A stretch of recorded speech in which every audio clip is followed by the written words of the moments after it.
loyal and doing the right things are still there now. Huh. So that's it's a different shift that's happening in banking right now.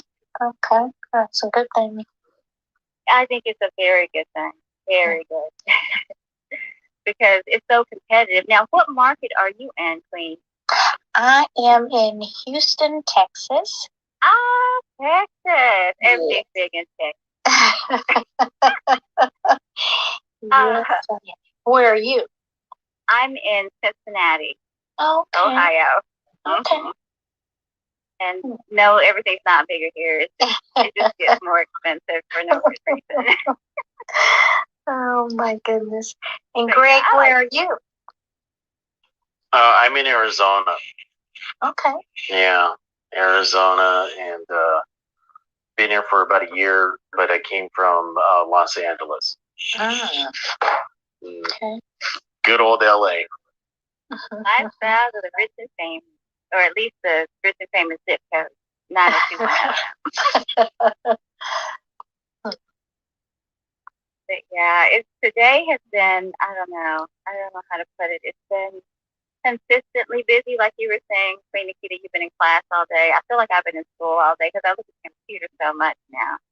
But I like the information I'm gathering, but I'm like, okay, how can I put a lot of this to use in what I'm in the next phase? And I'm just really excited because I know there's still a lot going on in the world with the variant and everything, but I just feel like we're on the cusp of something great. I don't know what it is yet, but I can feel a shift coming. I hope it's, good and in the right direction. I believe it is. But I'm just hoping that people will get it. Right. Yeah, and be ready for it. Right. Like, work on their credit, get everything in order, so that when it's time to step out and make that move, whether it's a business venture, you need a 10K card. Right. You can get ready to level up your A game because we're really going to have to bring it because COVID is keeping us from passing on things without. I'm one of those as a chronic alcohol sprayer, so I'm spraying everything down. So if you got a card that's gonna fade on me, it's still gonna have to get sprayed. Yeah, even more reason for people to have the digital card. You don't have to worry about that paper card passing from hand to hand. Yes. A Sora of mine came in the room earlier today. I had to stop by her house yesterday because we're doing our retreat this weekend, and they have pickup locations for us to get our packet and our box of goodies that we're going to be using for this weekend. So she was my spot, and she said, "Oh, hold on, Sora, I need to get you a business card because I hadn't seen her in so long because we haven't been meeting except virtually." And I said, "Sure." So she went to get that, and she said, "Well, make sure you give me yours too." So she handed me hers, and I said, "Oh, this is so nice." I said, "I already sent mine to you." She's like, "You did? Where?" I said, "It's in your text." She said, "Let me get my phone." She looked at her phone. She's like, "Oh, that's cool. How did you do that?" Is that right? I said, "Well, it's a 10K card, and it's the thing that you're going to need because she just finished her book and she's about to go on a speaking tour. Good. Atlanta. She's starting in Atlanta, and for a conference. And I said, you need this virtual card. So when they put your book up there on the projector for everyone to see, you need your QR code up there as well so they can connect with you. Right. Because that's what it's about. It's about going to the next level. So she's so excited. Very excited. I said, well, sit with it, pass it around to your family, friends, and get some feedback and see how this impacts and changes your business. And then let me know what you think.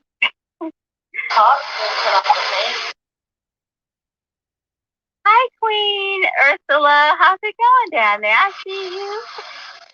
Oh, it's absolutely wonderful, but I'm up here. I'm visiting with my daughter in New York, so I'm sharing with them the wonders of Clubhouse. Oh, you're the cool one in the room. I know it. They're like, oh my goodness, I got to catch up with you. There you go. Thank you. Just listening and enjoying. Oh, dear Queen. Just get comfortable because we're going to be talking about a lot of different things up in here. And we are talking about networking smarter.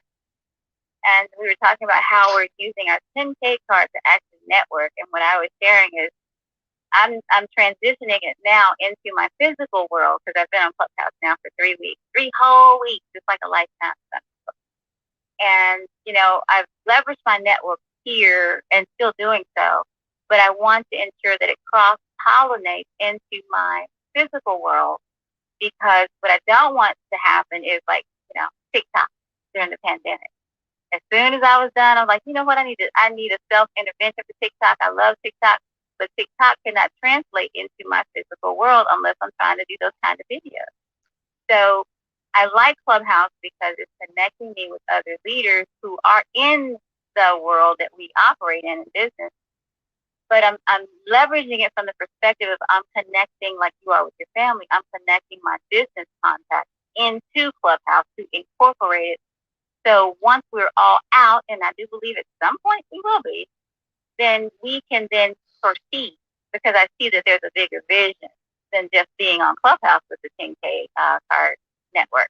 So I'm taking that network to another level in the physical and bringing them here so that they can offer value. So I said, don't keep all of that boxed in. Come on to Clubhouse and into the 10K card room and share what's inside of you, what's been deposited, because there's more voices out here, and they need to hear what you have to say. And there's opportunity that will come with it as well. So that's my new goal. And so far, I've checked 4. I've got 4 high performing individuals who are coming into Clubhouse as a result of that. So I'm really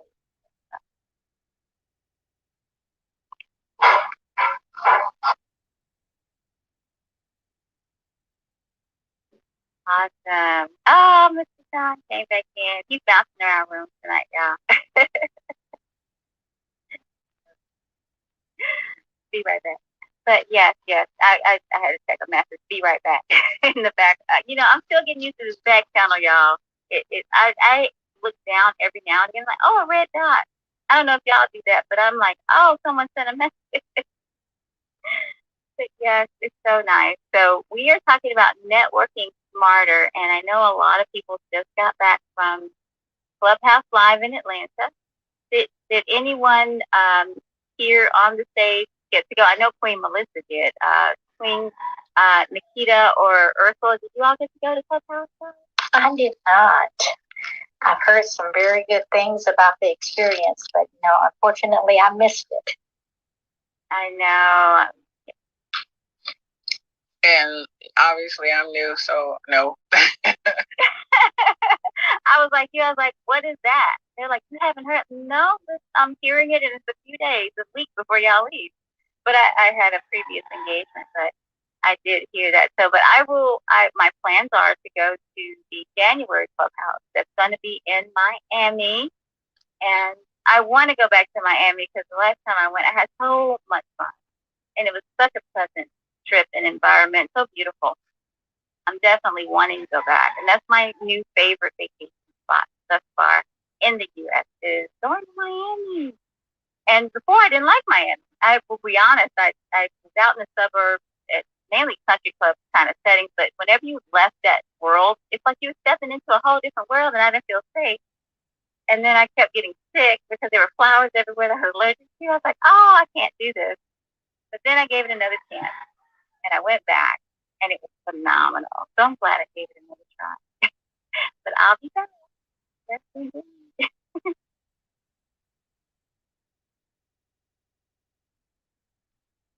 Sorry, I had to put it on mute while I scroll down because I can't multitask now sometimes. Okay, that's good. So you'll see the 2 VAs. We have 2 VAs that come in, John and Coach. You probably never hear them say much of anything. It's because they're here. I guess you could say it's case studies to see what we need. So that's why they're here, making sure that they support and spread love and light. So it's pretty awesome. Yeah. So I want to know, as far as networking, and Queen Melissa listed out the clubs that she's, strategically going to. I want to know what club interests you and why. Super good evening, fam. How are you? Hey, so, the king is here. when you're on Clubhouse, you want to ask yourself a few questions. What does it mean to have a large number of people following you? What's your take on that? That's number one. Number two, what particular interests you have in Clubhouse? These are the questions. These are the questions we want to look at. Well, number one, I don't believe that followers matter, because most people who have a large following only have that because they were here when it all began. And those people are not really engaging with them, not in a positive light. So unless there's engagement, then what's the whole point of it all? I think it's better to have an intimate relationship. And I actually have to say, I think you're more approachable if you don't have so many followers, because people feel more comfortable with you. So that's one thing. Not to say I'm not going to hate on the follower thing, but I'm just saying engagement and followers are two different things. And like I was sharing in the room, the only rooms I'm interested in going into now are those that are going to sharpen and hone my skill set and going to offer me network that I can then translate into my physical world here, and then bring other collaborators from my physical world, high performing individuals, back into Clubhouse. So if it's not an ecosystem that's feeding on itself, I'm quite frankly not interested. It's a waste of time. So that's how I'm leveraging it. I'm the wise CEO. Yay! I swear. I can only imagine what your office look like, Tiffany. Here's the next question. Can we agree that there's a difference in wealth? There's an unfair distribution of wealth across different cultures. Can we agree on that one?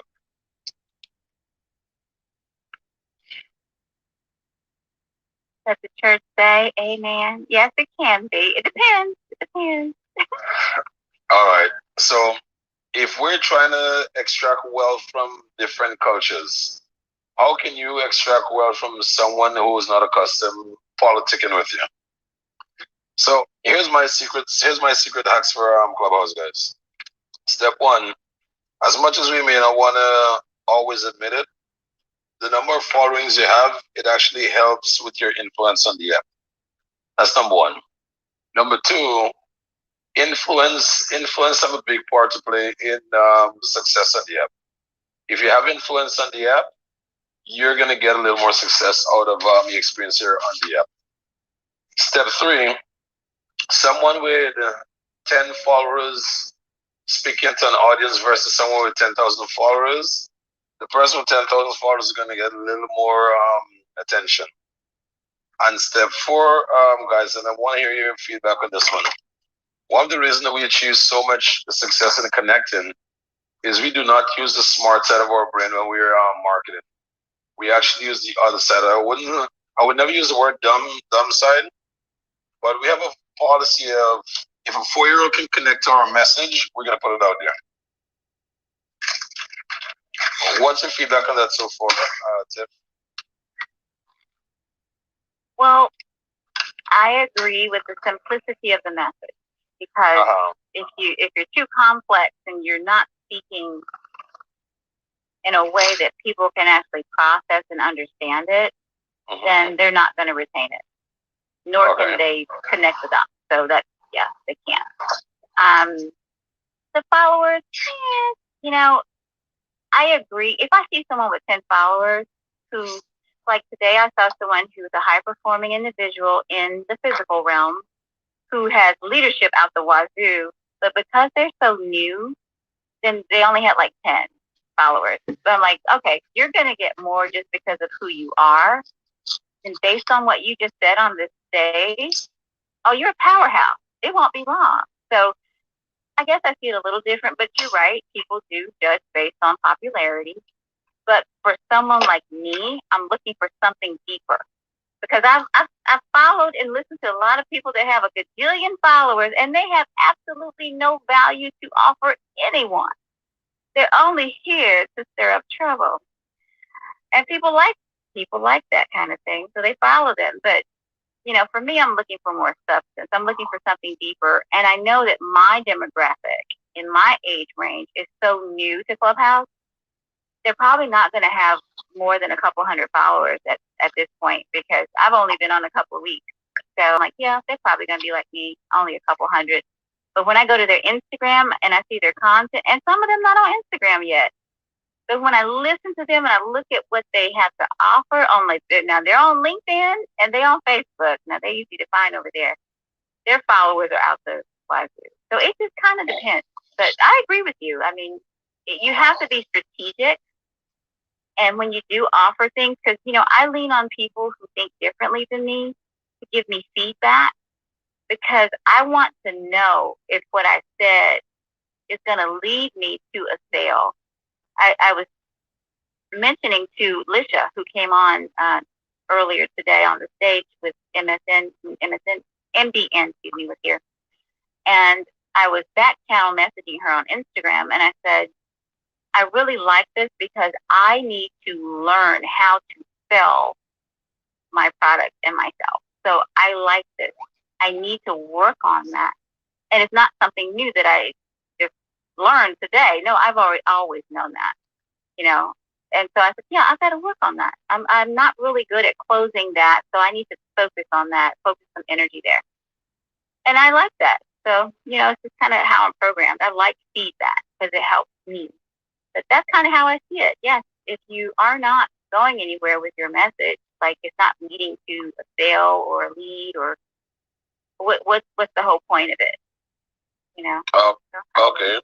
Here's another thing as well. If I'm constantly on stage together with you and I send you a message, are you more likely to open up my message versus opening up someone else's message who's not been on stage with you before? Absolutely. Yeah. All right. So what the reason I'm asking all of these questions is because if you see the value in the questions I'm asking, if you see the value in the answers, that I was looking for, then I can show you how to start literally increasing your influence on Clubhouse, increasing your followers on Clubhouse, and politicking on Clubhouse. And the reality of the situation is, when you learn to politic correctly, you're going to be able to use all the energies in your favor. You're going to use it for your benefit. You don't have to argue. You don't have to fight. You don't have to agree with everything. You don't have to disagree with everything. If you politic correctly on the app, everything can change for you like there's no tomorrow. This app has been almost like a wishing well. And my goal while I'm in this environment is always to verify that the information that I'm willing to share is something that is requested, and then I'm gonna always lay the blueprint as I've experienced it. Because one of the things that I made a promise to myself is I will not pour on wisdom or information onto an audience that is not interested in it. I did that shit in the past, and I just made a very solid decision. I'm good. I can see someone running off a fucking cliff. If they're not interested in the information, if they have to run off the cliff, let them run off the goddamn cliff. Because the last time I tried to save someone off the cliff, I ended up basically being tossed in the fucking dark hole. So I'm like, yeah, no problem. So here's the thing, Tiff. It's easy for someone with a little bit of followers to justify. Okay, so here's a question I want to ask you, Tiffany. If you had 3,000 followers versus the 300 followers that you're on right now, do you think it'll make a difference for you in the influence that you're going to have on the app? Oh, yes. That's why I'm trying to build up my Instagram. Yes. All right. Okay. So what I'm getting in, you're seeing the value in building up the numbers. Is that correct? Yes. Yes, absolutely. Oh, okay, Queen. I just want to make sure. And as I said, whenever we're on stage, I want you guys to see this as a boardroom. I have made love for everyone as usual. But when we're about to dig in, to find the answers or to exchange different perspectives and so on, let us understand that we're here for a board meeting. And when we get out of here, we're going to hug and shake hands and all kind of good stuff. Okay? And everything is open to be challenged on the stage. From me and from anyone else that enters the room, okay? I just want to make sure we have that full disclaimer out there. Give me 1 second. My little princess is calling for daddy. Oh, my little cry. Hey, is in the room. I know, right? Baby. Give me 1 second.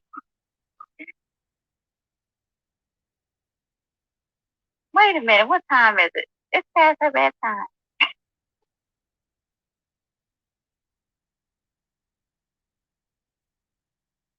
Greg, I know you have a lot to offer on that. That was a hot topic that actually I think it's right in line with what we were talking about the other day in Clubhouse. I really like that.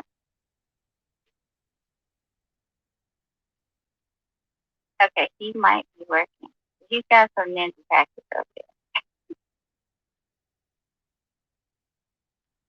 You know what? I'm gonna start playing elevator music when he does that. Not elevator music, huh, Tiff? Cause I gotta be focused on me. Okay, that's good. And I'm There back. we go. Okay. And Just I'm back. entertaining the room. Yeah, no, I have to go give her a boo-boo. Whenever her boo-boo comes, that's it. It's a train wreck. Yeah, so with the first off, good evening, Ursula. Can you guys hear me? Yes. Good evening. Good evening, Ursula. I want to give you a chance to give a quick feedback. I saw you crack your mic a few times. Yes. I just wanted to say a couple of things about what the question that you were asking. As far as the small rooms versus the large followers, I saw something today that was, I think, revealing. You went into a room and it immediately notified me, and I followed you into that room. And I don't think I was interested in what you were in at that point. I popped out. But before I did that, I realized that somebody that I had, or that is following me, was immediately behind me. So I went in after you, and she came in after me. So if you have 10,000 people that are coming in to wherever you are, they're following you to whatever you're interested in. And so what I concluded is that the small rooms for me, Ursula, is like training grounds. That's where I get to learn how to ride. That's where I get to see what the rules are and learn to engage with people and get to know people. But what I have as a vision or desire is something that happened years ago when I was one of those rare times that I was in a political support role where I was campaigning for someone, and my Facebook notification was pinging like every 10 minutes. And I said to myself, at some point in time, I want my money to be pinging like that. I want my phone to be ringing because somebody's buying something. So when I see the big rooms, after I've gone through the training in the small rooms, I want to be in the big room and offering something that somebody is buying at that kind of rate. So that's what I'm hoping is this is about. And I see Clubhouse as that vehicle to make that possible. I yield. That's a beautiful observation. That's a beautiful observation. A very fair prediction, and it's completely doable. So let me just give you guys my blueprint for Clubhouse, and blueprint is specific to my product. So just be aware as to when you're taking the information, you're being aware that this formula works well for me because of what we do, what we provide for the platform, and all this kind of good stuff. So step one, you guys will see me in all type of different stages. And the reason you'll see me in many different stages is because my product have absolutely no boundaries as to where we can go. We can take that product into any room and we can get away with it. Okay? That's one. Number two, I'm a guy that built my way from the ground, working with street guys, executive guys and girls, and the daily mom and pops of the world. So my my circle of influence extends from every corner, every reach. So I'm the guy that can put on a T-shirt and go out into the world and make it from point A to point B. I can put on an executive shirt, executive suit, make it from point A to point B, and I never have anything to worry about. Another thing is there's so much damage within our culture psychologically. I sometimes put myself in rooms and challenge myself to stay in the room, to listen long enough to what's taking place within the culture. Because there's so much damage within the culture and the AKA post slave syndrome that I was recently told about. I personally did not know those things exist because I believe success have principles. And whether you're rich or poor, black or white, slim or fat, and you follow those principles, you're going to be successful too. So that's the only damn thing that I subscribe to. However, we have to bear in mind that not everyone is going to exercise this level of consciousness when it comes to elevating themselves and their family. And there are going to be people from our culture that's out there that will need our help, no matter how we look at it. So sometimes limiting myself to some of these toxic low-level rooms, it really opened up my eyes, and most importantly, it gave me the opportunity to create a product to solve a problem. So whenever you see me in some of these crazy rooms that doesn't match the vision that I'm known for, I'm doing research and development within those damn rooms. Because ultimately looking to create a product to help to elevate their consciousness and remove them from that low level vibration that they're stuck in.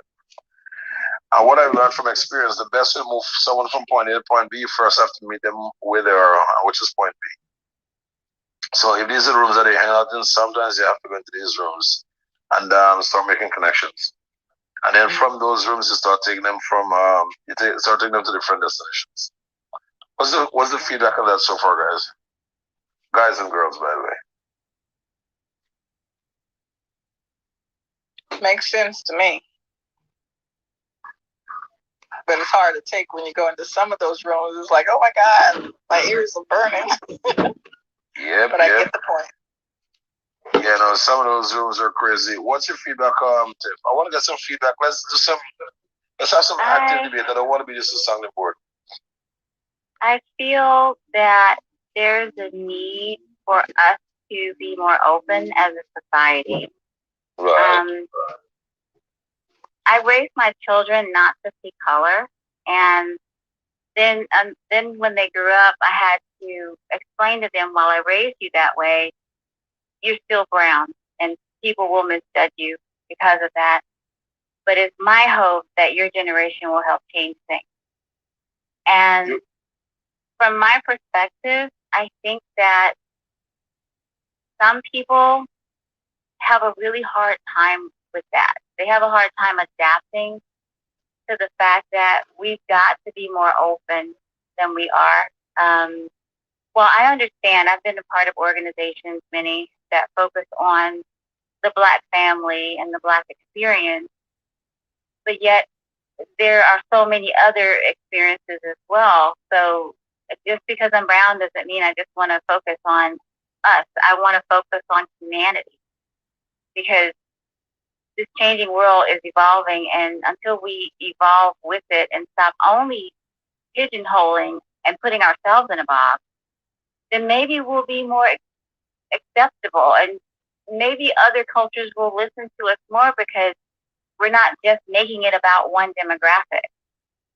And I understand that there are times when the conversation can deviate that way, and it may be relevant, but most of the circles that I'm in, yes, the majority are Black organizations that I work with, but at the same time, I'm only going to present the information that I feel would be applicable to anybody, because I feel like every culture has issues, different issues, but at the same time, I've got to be more open, because I have to be accessible by anyone, regardless of race, creed, or color.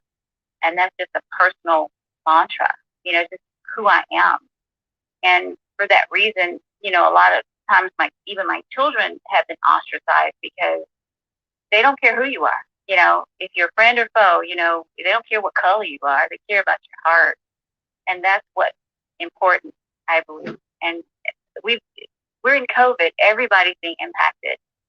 yes, some cultures more than others because of, unfortunately, economics and sometimes lifestyle, but we still have to see it as, if I am cut, I bleed red. If you are cut, regardless of your color, you bleed red.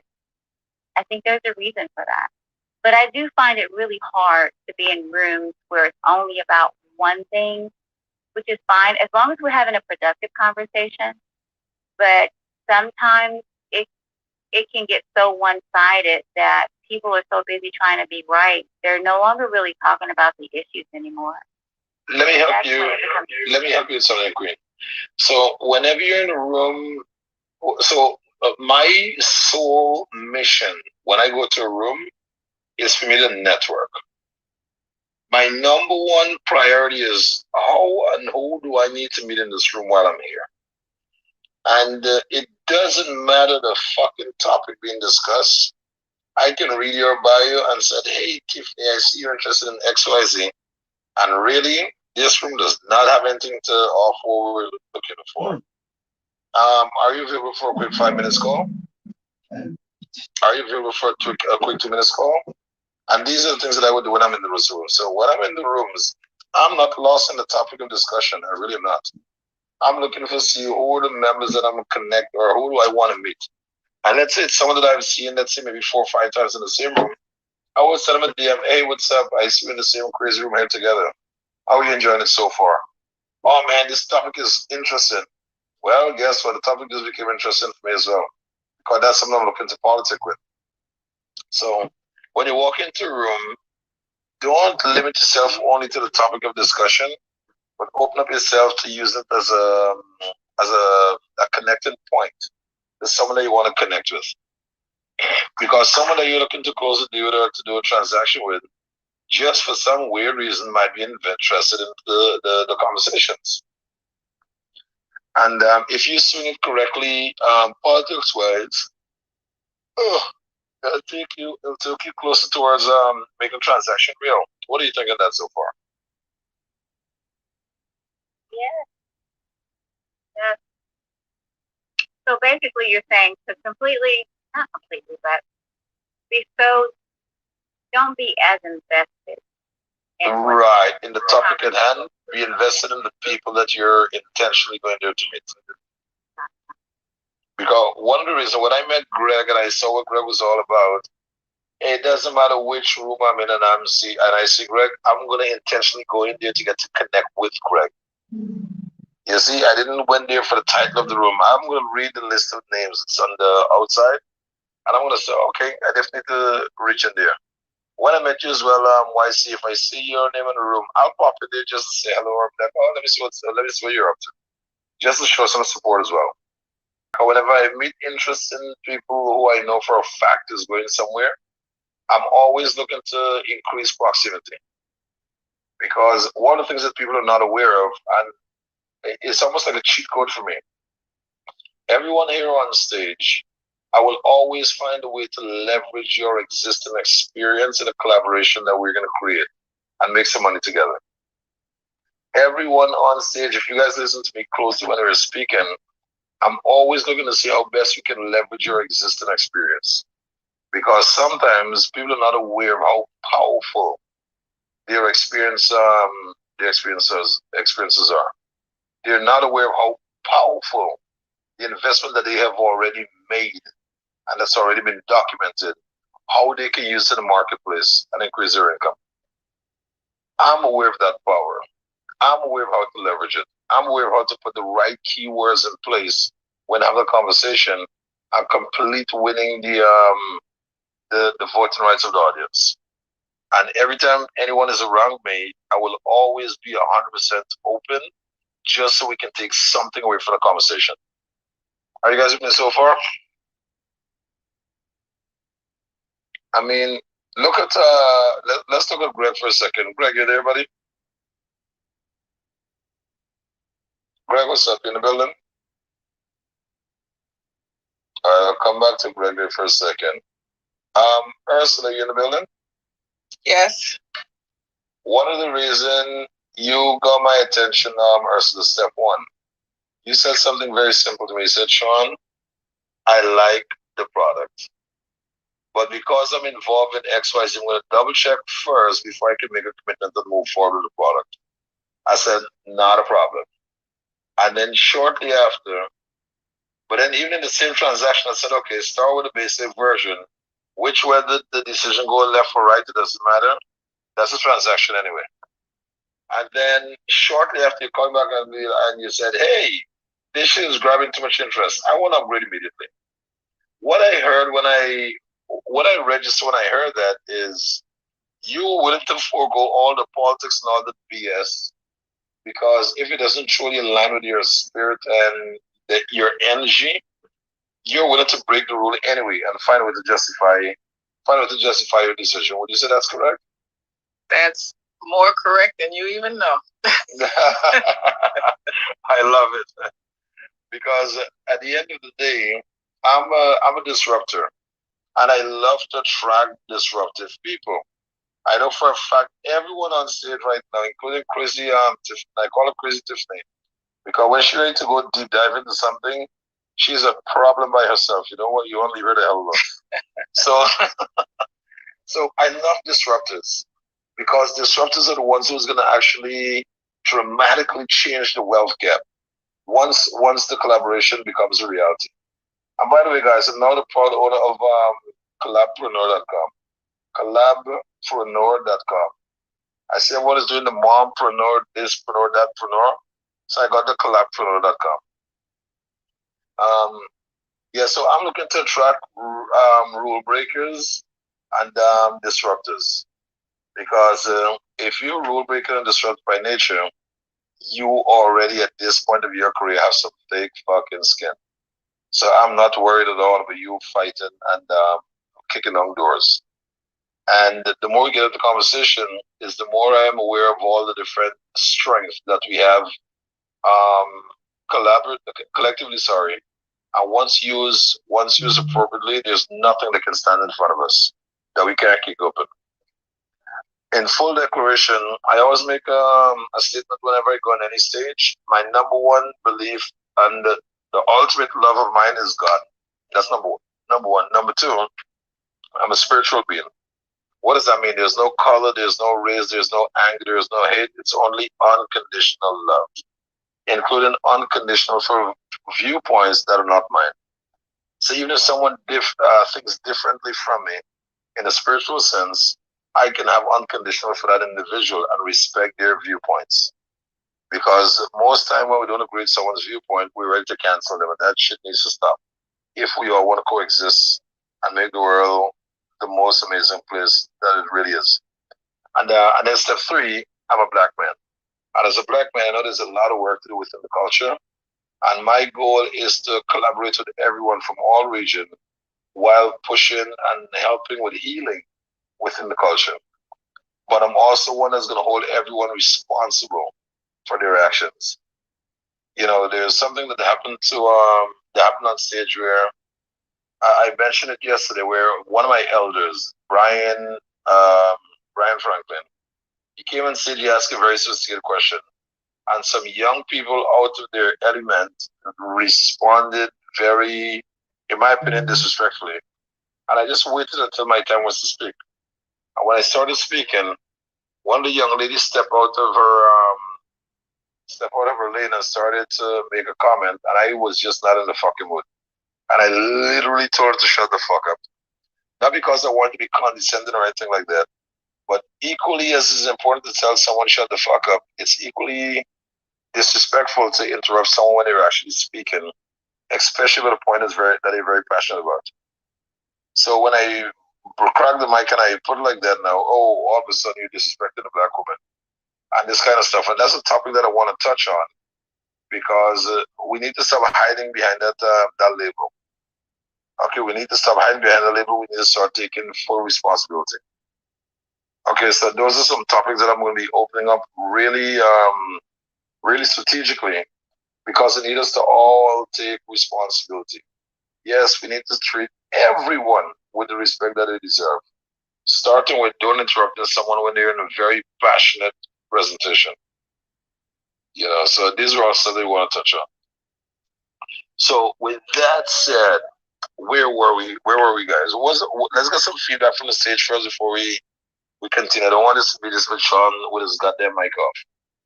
Why CEO? I want to hear you chime in, and then I'm going back up to Nikita. We're coming right across the room. 100%, 1000%. I agree. The young people, and I'm just going to give them a little bit of excuse. They haven't been in school for a year and a half. They've been locked in the house. And they haven't been taught that there is a decorum for debate. And most of them don't know what that decorum is yet, nor have they sought that kind of knowledge, because the art of debate is something that's actually taught. And most people get so emotionally engaged and heated and involved because they don't understand the art of debate. Most of them were not on the debate team, and that's not wise. Because if you like to argue, go on the debate team and learn the rules so that you can do it properly and with respect. So, yes, I agree with that. But quite frankly, a lot of things that people are saying are just not based on facts. I just have to put it out there. It's not based on facts. It's based on imagination and emotions. And emotions. Yep. And it's not based on reality. That's it. Nikita, are you in the building? I am. Nikita, I have not heard of you in such a long time, Queen. How are you? I'm doing okay.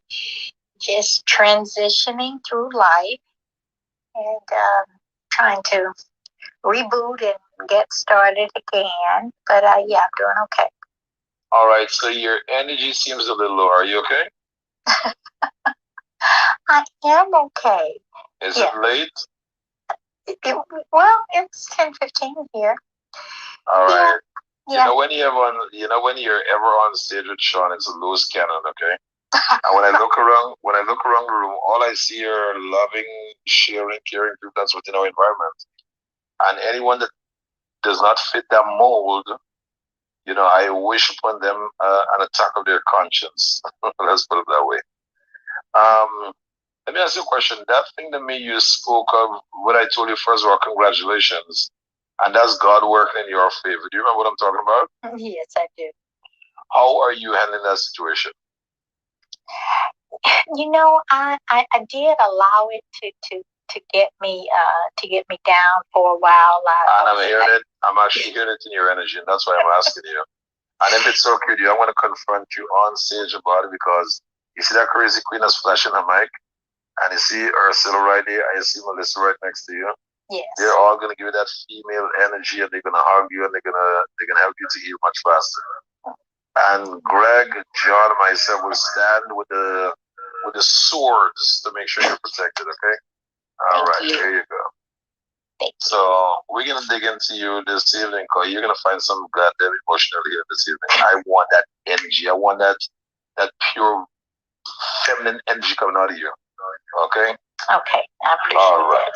So share with the audience what's going on with you so far. Well, my husband asked for divorce a few weeks ago. Totally unexpected. And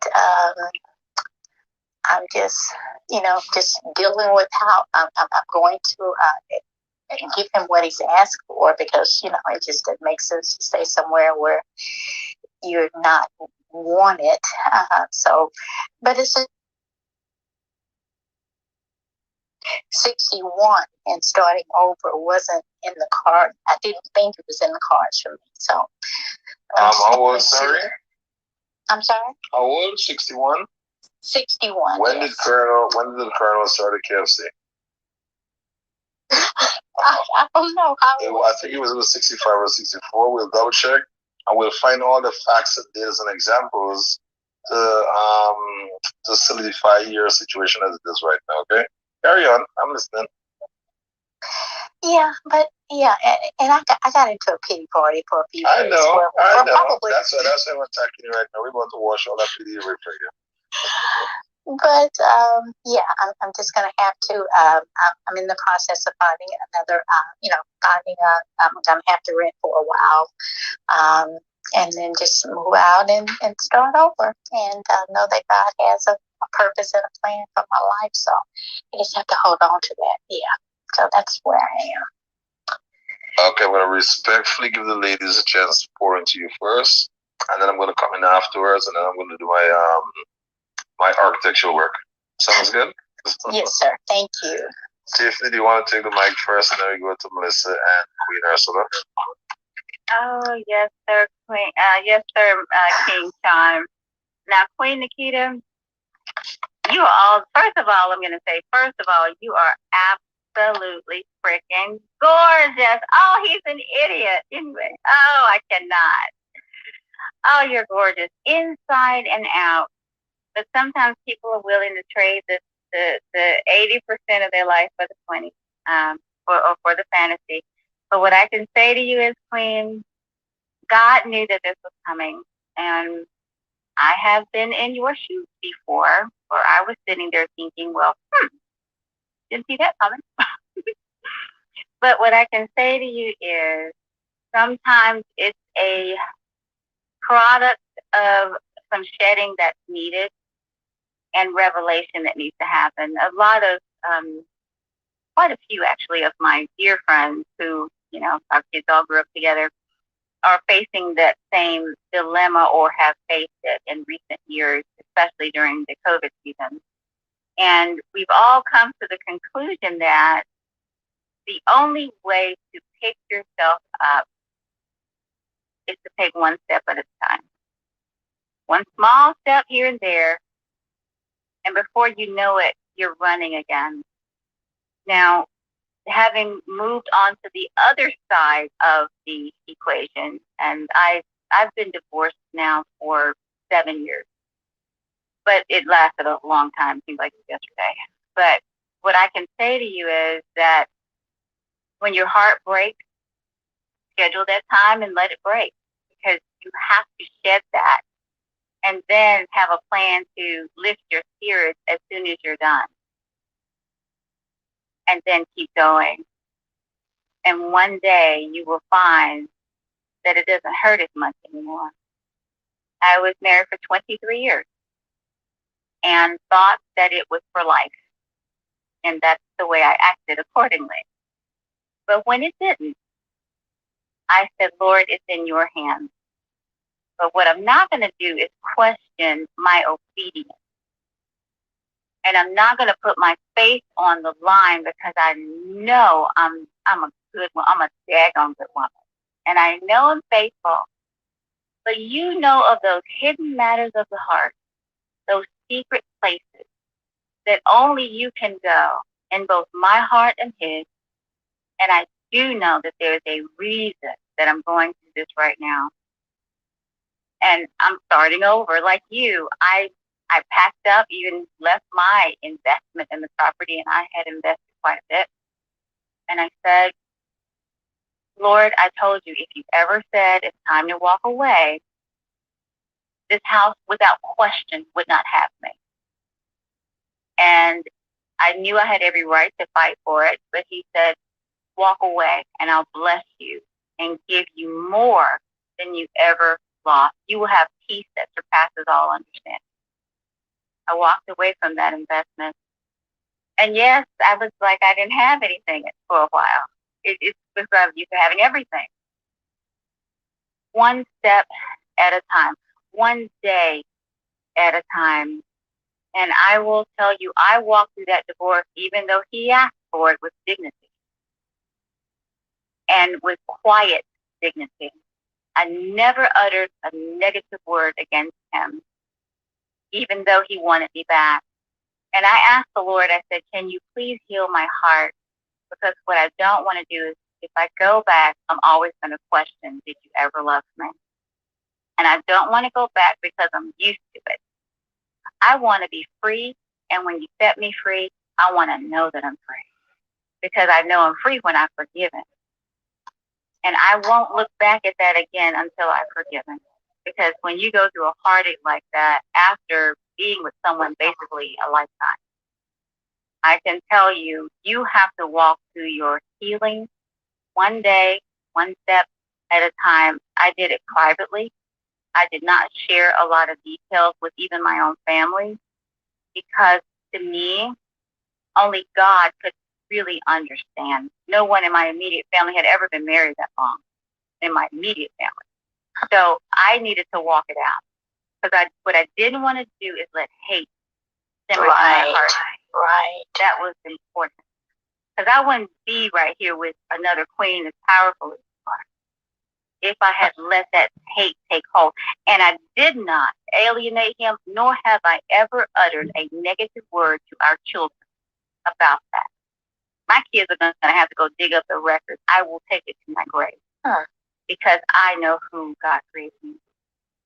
And I'm going to be the bigger person, even though you broke my heart and I thought I was going to die of a broken heart. I'm still here. My heart is just fine. But I did feel it took some time. I'm not going to mislead you in any way. It took me some time.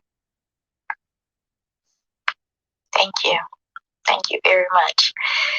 I received that, especially the forgiveness and the not being bitter, because I've been telling myself I've forgiven, but I haven't forgotten. And I guess in order to forgive totally, I have to get totally past it. So thank you for that. I appreciate it. Yes. You're welcome. I know I have not forgotten any of those indiscretions, but you know what? Every time I think about them, I just get so happy because I'm not back there anymore. Right. God has delivered me, and I did not know who He really was because people do change with time. Right. It happens. I don't know when He fell out of love, but that's okay because God knew. Yes. Mm-hmm. He did. I'd like to share a couple of things. It's not quite in line with what has happened with you, but it's a revelation as it relates to relationships in general for me that may be helpful. There was a point where things were not agreeing. Not that we didn't like each other. We just had different views in life, different habits. Sometimes somebody can annoy the heck out of you, and it's not that they did anything wrong. But the person said to me in response to my delivering news about this not gonna work, the person said, "I'm gonna be okay. I'm gonna be okay." And when I heard that, and I said, "Okay." So at that point, I said, every person on this entire planet has the right to do what makes that person happy or do what they think is self-preservation for them to be or to pursue life as it relates to making their lives better, whatever that is. And you may not agree with it, and it may not be in your best interest. So when the person said, "I'm going to be all right, I'm going to be all right," my thought was, yes, I know you're going to be okay because that is my nurturing nature to make life okay for you. But am I going to be okay? So in asking that question, I then realized that there is no reason to be angry at another person for pursuing what is best for them because it is their life. But what am I doing about making me happy with my life? What is it that I want? What should I do? What kinds of things do I need to pursue? Because it's what I want. Now, yes, that sounds selfish, but quite frankly, the rest of the world is being selfish. Why aren't you? Or why am I not being selfish? And not selfish in a selfish way, but selfish in a self-preservation way. So when I started thinking that way, I became more forgiving of others and more comfortable with me because I am pursuing what brings peace in my life. Not always successful, but at least that's a revelation that gave me a little bit more peace in life. So my thoughts. Yielding the mic. Thank you, Ursula. I received that as well. And I really hadn't thought about it to that extent, that people have a right to choose what's best for them in their lives. And it doesn't necessarily have to line up with, what I want. Oh, now I was just going to lock the door. So, yeah, I received that. Yeah, very much. Thank you. Thank you.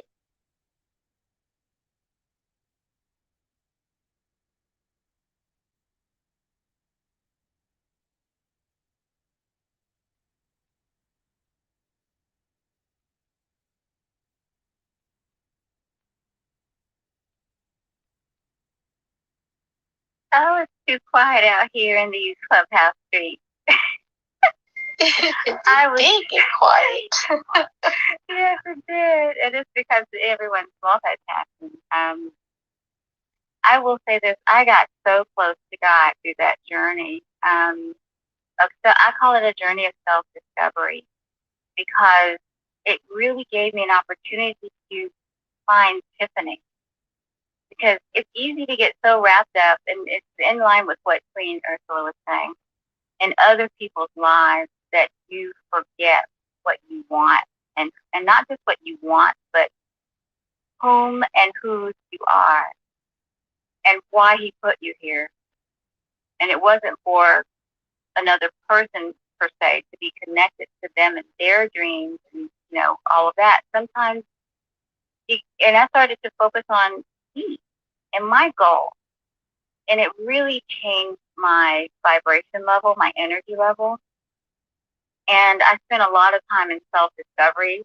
I've always been a self-help book junkie, but it really helped me to really dig deeper into my soul and decide, okay, this is what I want in life, and this is where I'm headed.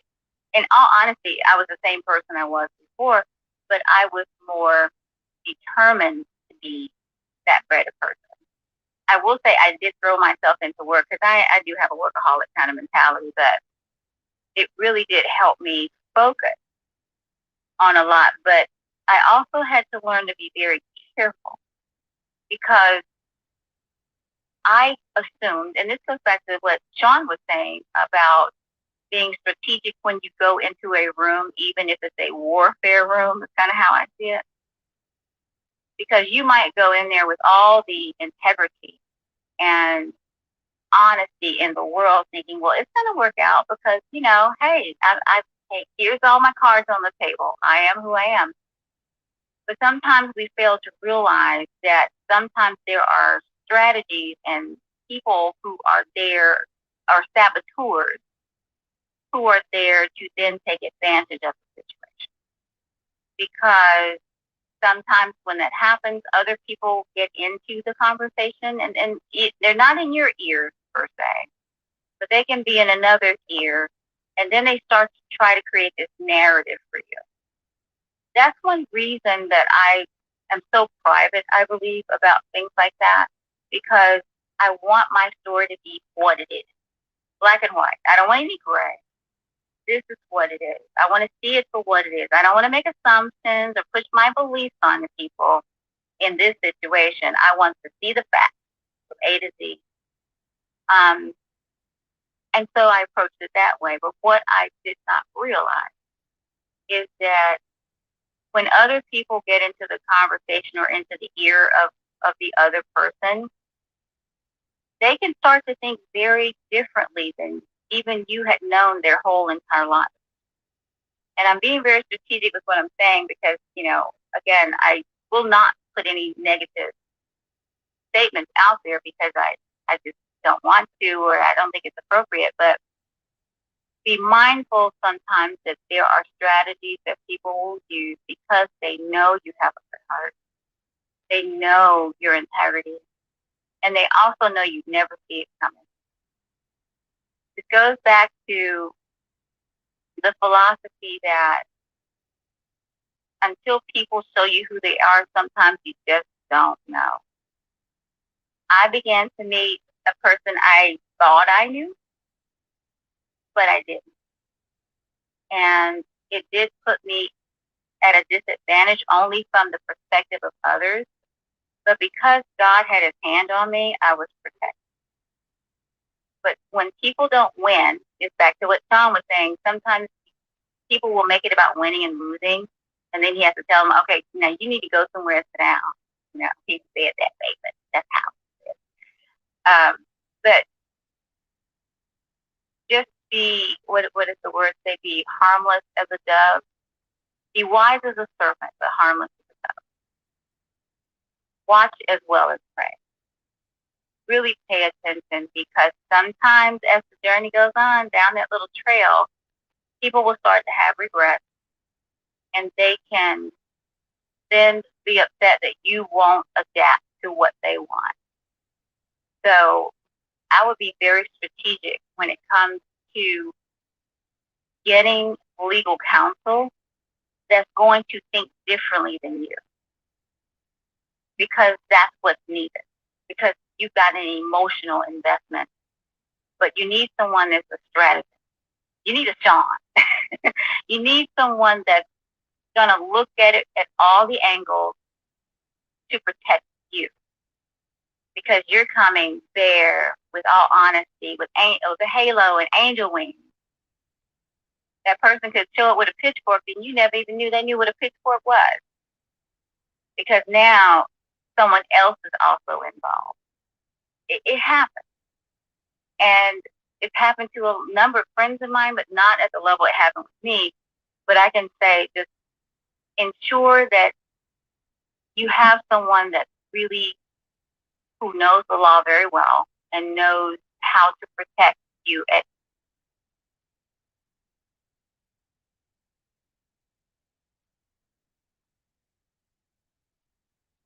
because I had to level up very quickly. I had to smarten up, educate myself about certain things very quickly, because my life depended on it at one point, literally. So again, coming from the perspective of I didn't see it coming, but yet God had his hands on it. So I learned the hard way that when people start to change, you might find out there were things they were thinking that you never would have imagined or never saw before. The enemy is busy. So I'm going to be praying for you, number one,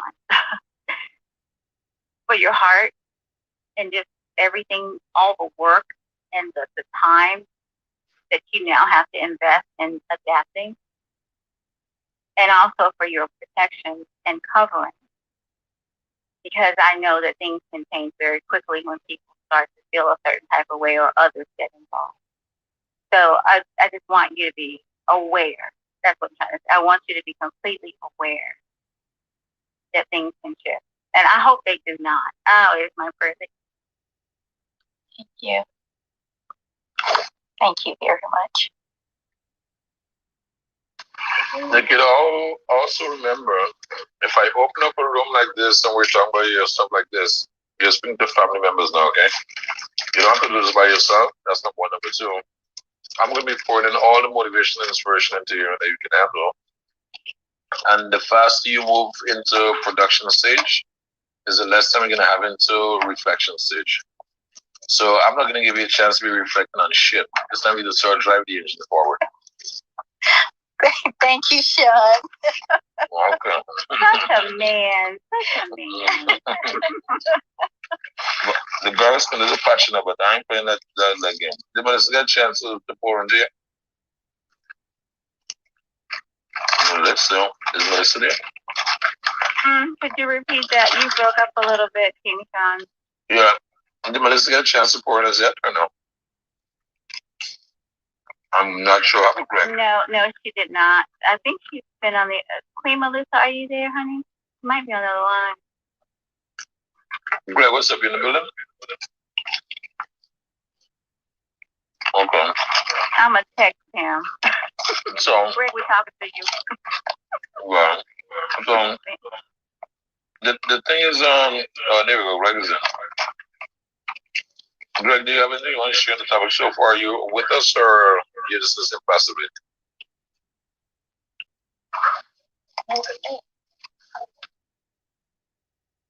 I texted him. I just said hello. King Greg. Oh, his mic is up. You know what? He could have lost. His signal has been dropping. Oh, he's coming. Does that work? You can hear me, right? Yep, we can hear you. Yeah, I heard the whole thing. And honestly, it was powerful. Like hearing, right from the inception of that conversation. I don't have much to say because I'm a guy and we have a completely different perspective. But I can say this, like, you're gonna go through what you go through. And that guy or your ex is gonna do the same, even if it doesn't seem like it. He's gonna have his own shit sandwich to bite on one level or the other, whether he deals with it now or later. I recently came back from California to go help out my dad, and he's up there in age. And, he's been through his divorces in life. And, now that tough exterior is gone, and he's facing that music. And I feel bad that he didn't deal with that earlier, but man, that's his path.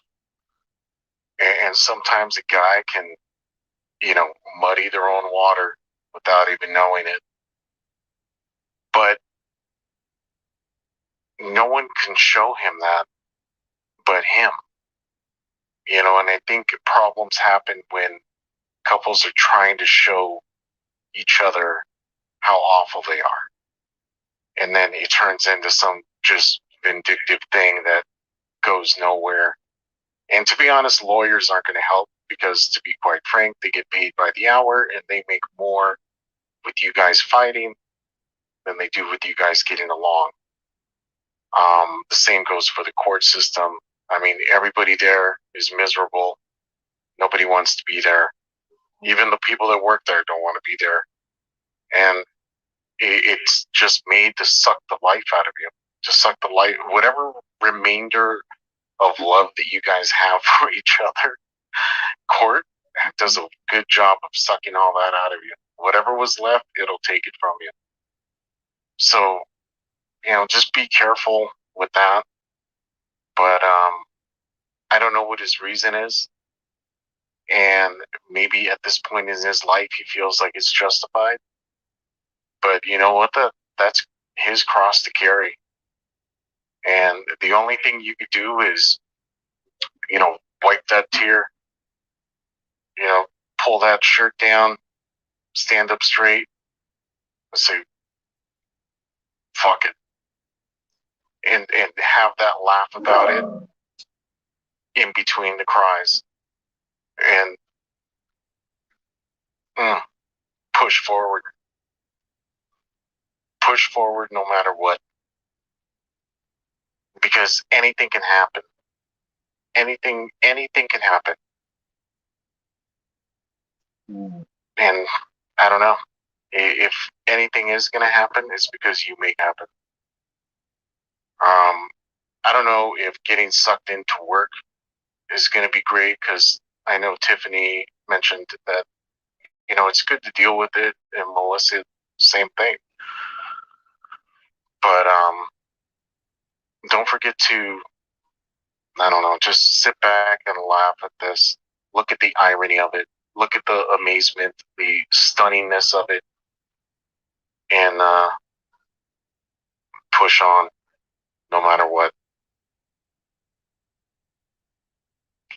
Thank you, Greg. I appreciate those words. I really do. And I received the part that, hold on to whatever ounce of love may be left there. It's no, it is what it is. So no need for bitterness and hatefulness. And, even though that's crossed my mind a few times, wanting to get back, but who does that help? So I receive what you've shared as well. Thank you.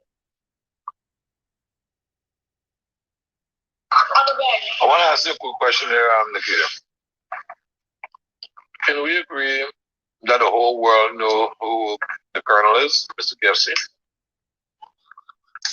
Yes. Can we agree that God literally positioned him to be an inspiration for individuals like yourself? Yes. So I have a firm belief that God passes through everything so we can be in service of others. And if he's passing you through this chapter that you're going through, is for you to basically trust him 100% and get your ass to work. End of story. Because once done correctly, you will be that KFC guiding light to someone else. Make no mistake about it. And the reality of the situation is, when they're going through their triumphs and their challenges, they'll be able to focus in on your story and find strength. Right. Okay, and the only way you can be of strength to someone else is by demonstrating that strength and harnessing that strength by building yourself up every day. Yes. Because every day you have a choice to look back in your review mirror or look into the windshield and see where you're going. And I choose the windshield every goddamn day. Mm-hmm. So as I mentioned, you're in a support group here that's really going to be there for you 100%. I just met Greg, but I feel as though he's already soul brothers for a minute. And the same thing with Tiffany as well. She is not called the YCEO by accident. And John is right next. He's my head VA. You have Coach down there. We're gonna cover you with our love. Don't worry about it. Thank you. The most important thing is I do not put myself where I'm not celebrated. Fuck that shit. I only have one life to live in. I hear you, Sean. Okay, one life to live. You don't think I'm this shit? I'm out of here. God damn it. Oh my goodness. Okay. Yes. Yes. Thank you. Thank you all for sharing. I appreciate it. Here's one more thing. I wish, and if you have this opportunity, I did not because it was ugly. I wish, because we raised two wonderful, outstanding young men, to this day, the one wish I have is that we could be friends. That's the one wish. So regardless of brokenheartedness, regardless of all of that, I wish we could be friends. That's what I wish for you. And I get so envious sometimes when my friends say, oh, I just talked to my ex-husband and blah, blah, blah, blah, blah. So y'all were friends? Well, yeah, I don't like what he did, but yeah, we talk all the time. I wish I could do that. Okay. I really do. Let me ask you a question. Would you purposely go and smack a retarded person behind their head? No. Okay, I just want to think about it. I want that to simmer for a second. So if you decide to walk away from you, obviously suffer from some form of mental retardation, okay? So I just want to think about that just for a second. Let that soak in just for a little bit.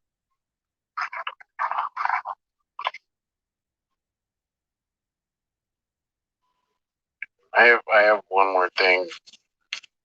Just a little tip. The people generally that are okay, for instance, Tiffany, I know definitely aligns with this, and from what it sounds like, Melissa as well. But when you are going through this, because I've been through a divorce myself, take advice to the people that are rooting for both of you. When the people take sides, man, they end up being toxic. Okay. And I know that's what Tiffany was alluding to, but like when a couple's getting divorced, man, it breaks my heart. And it breaks my heart in the sense of, because I'm rooting for the couple. Okay. And I'm rooting that you become friends. I'm rooting that you work it out. You want to be on one level or the other. But when you're communicating, don't go to the echo chamber. Don't go to the people that are like, no, F him. How dare you, blah, blah, blah. Because you know what? It's not good. And it's not even good on his end. Like if he goes, with people that are over there like, yeah, man, screw her. And right. You want the people that are rooting for both of you. Okay. Because that's the way it's supposed to go. You know, it's the court system that makes it like some vile, disgusting, emotionless project. Okay. But go with the people that are rooting for you. And to be honest, I'm rooting for you. I'm rooting for him. That this gets worked out for the best. Okay. Thank you. Yes. Words of wisdom. I appreciate that.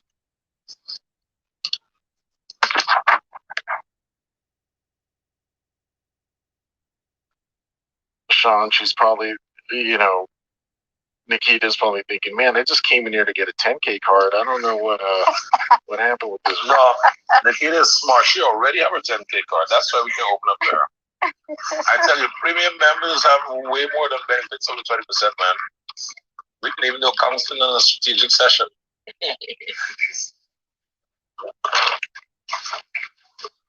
You know, whenever someone sign up as a partner of ours, right?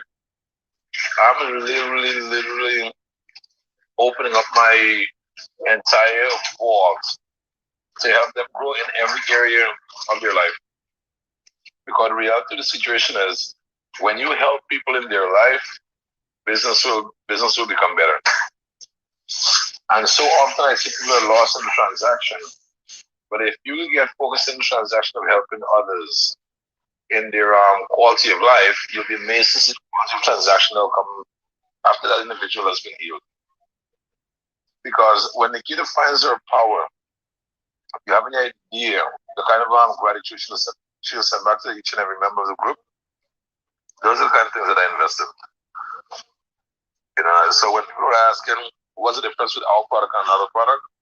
Try to get the CEO in the community of the other product in the room when you have something like this that you're trying to work through. You know? These are the invisible moments, guys.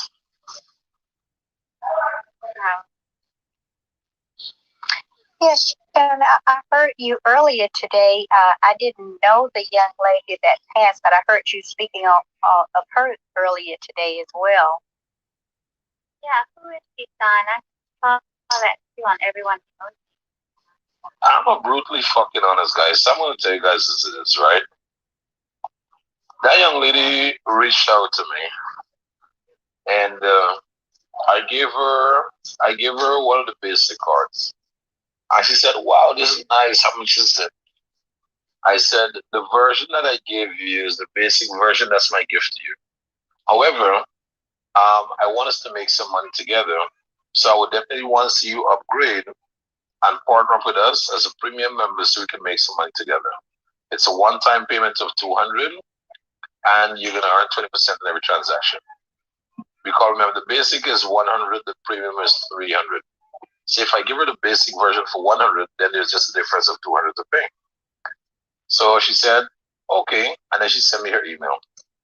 I sent her the invoice, and then she emailed me and said, "Cancel the card. She will not be moving forward with us." I found it to be kind of weird.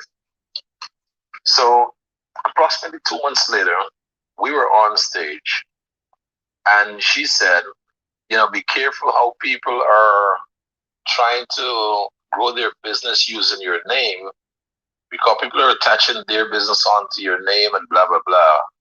Boy, I don't know what the fuck was that morning. But I took the mic and I said, "Guys, here's what's going to happen. Attorneys are paid to scare the shit out of you and take the fucking money out of your pocket before you even take the first step into business. That's number one. As an entrepreneur, I'm the guy who just took a fucking step out there, created some extraordinary shit, and I created the income to pay for all the fucking legal ramifications that I encountered along the way. And then we just started doing things in a more structured way.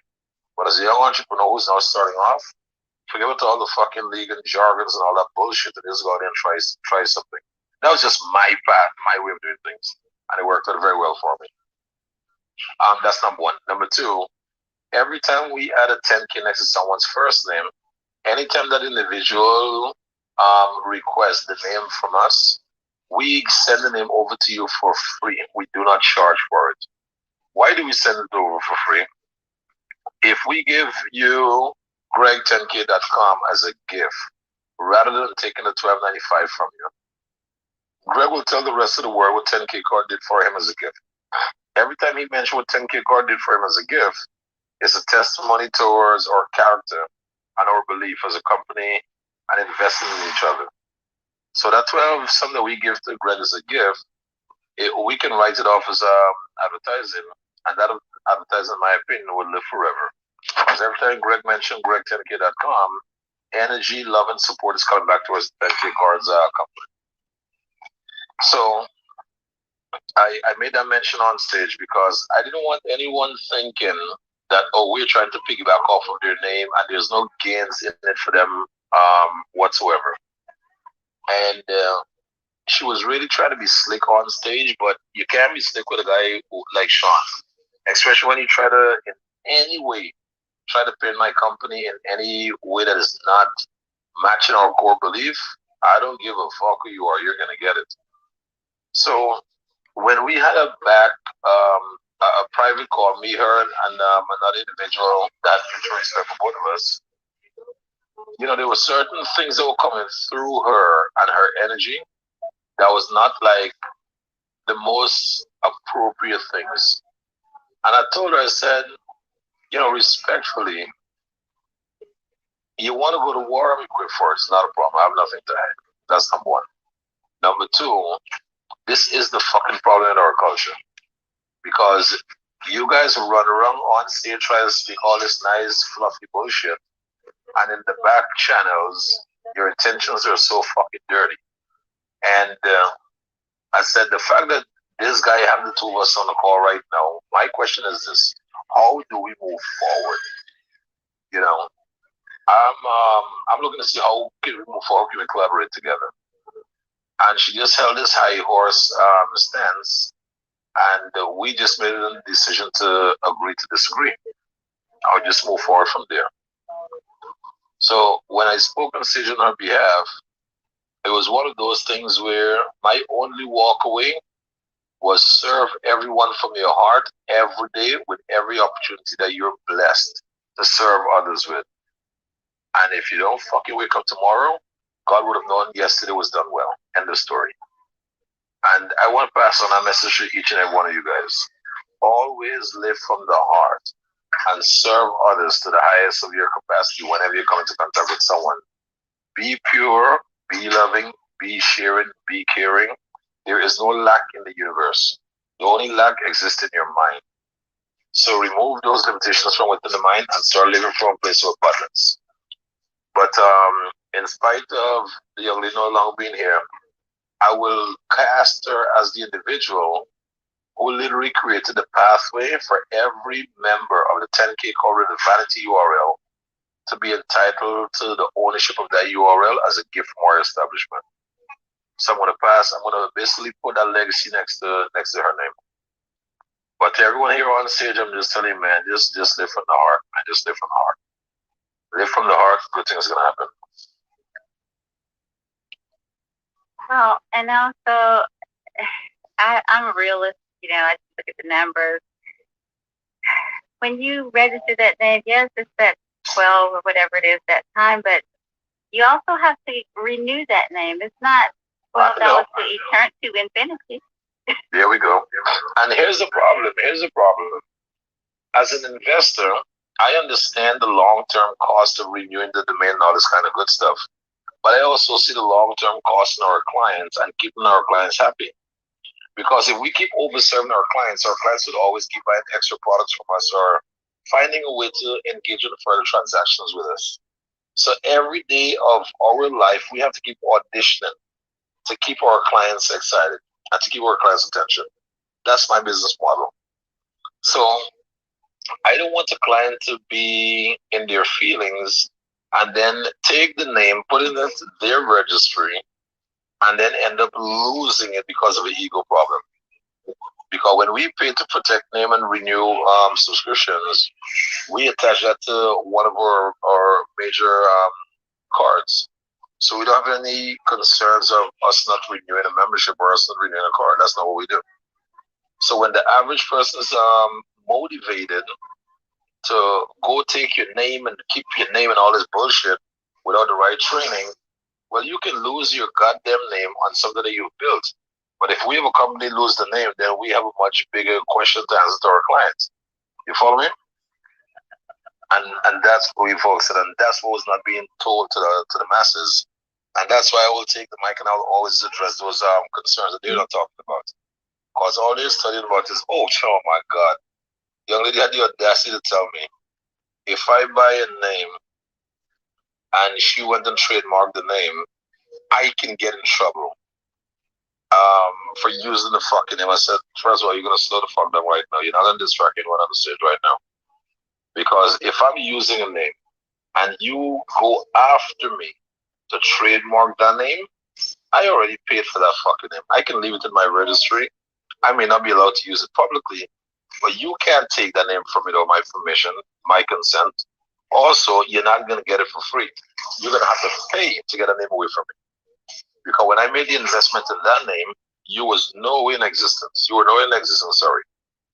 So there was just a few little fugazi that she was trying, but she tried with the wrong one. I normally see wrong corners a little quicker than most. So it wasn't a good look for her, I'm sorry.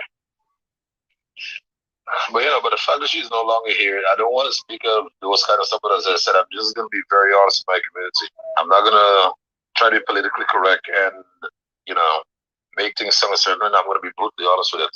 And my takeaway from that shit was treat every relationship with respect, because as I said, tomorrow's not promised for anyone. Tomorrow is not promised to anyone. So everyone on stage, I inspire you guys to live and give your best with everything that you do, because you just never know. And any feedback so far? Be respectful and kind and considerate. And we have an etiquette room on Clubhouse. Yeah, respectful again doesn't mean, because whenever people say be respectful, I cuss a lot and I embrace it. And my cussing is not to be disrespectful, but it's to be thought provoking. I want to shake you out of your place of comfort. So whenever you see me get in that place, it's to shake you out of a place of comfort and challenge you to do more for yourself and others around you. That's what it's all about for me. So I'll always make that declaration on you guys. If you keep speaking nice and soft and eloquent and all that bullshit, half of your point will never be received. But when you're a little disruptive, you're going to get people to start looking at things a little differently. Be like, wait, man, did he really say that? What's that he said? Let's talk about it for a second. A good shit will come from it. Yeah, but I want to show my support. And along with Grant Cardone, we suggested they started a GoFundMe page. And we're both going to put some money behind that. And other influential individual put some money behind it. Because, no one is ever ready for a funeral. That's number one. And number two, with the community that she has developed here on Clubhouse, if we all put some money behind the situation, she can have a much better exit. And the family don't even have to worry about the finances. When people like Grant Cardone and 10K decide to put money behind it and then inspire others to come behind us, it can be a very decent contribution.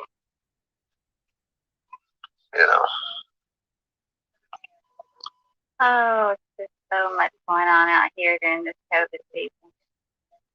Like you said, life is short. We got to live. We got to keep living, because tomorrow is not promised. So I tell people, if today was your last day, what would you want to be remembered for?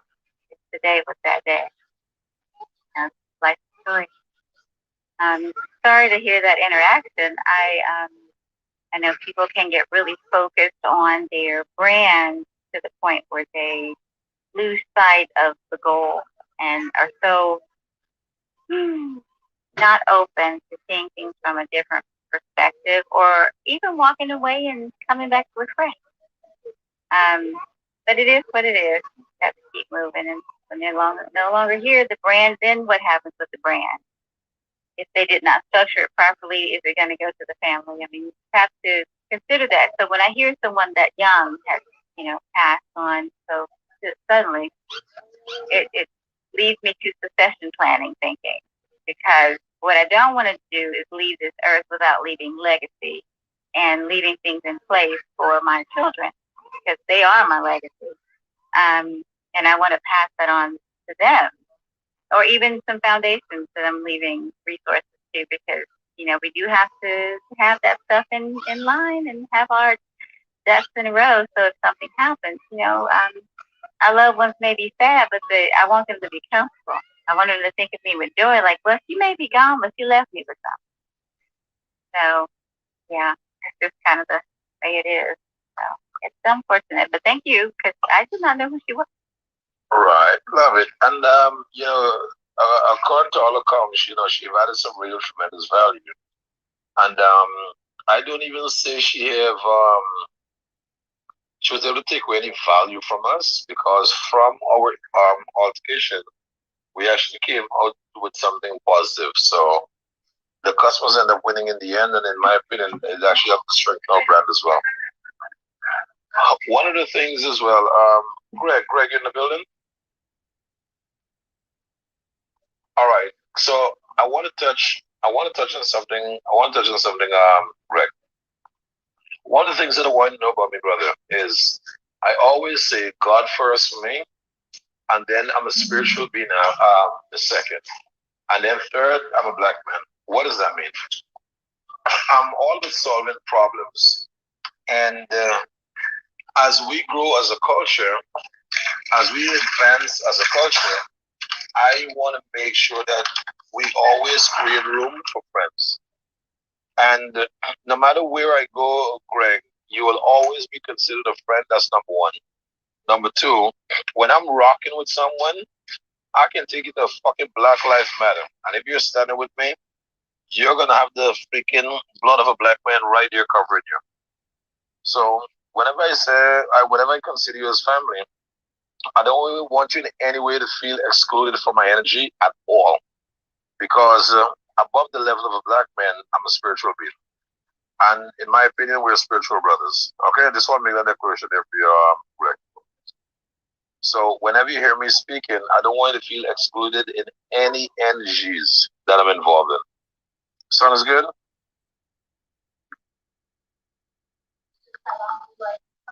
Captain Greg in the building.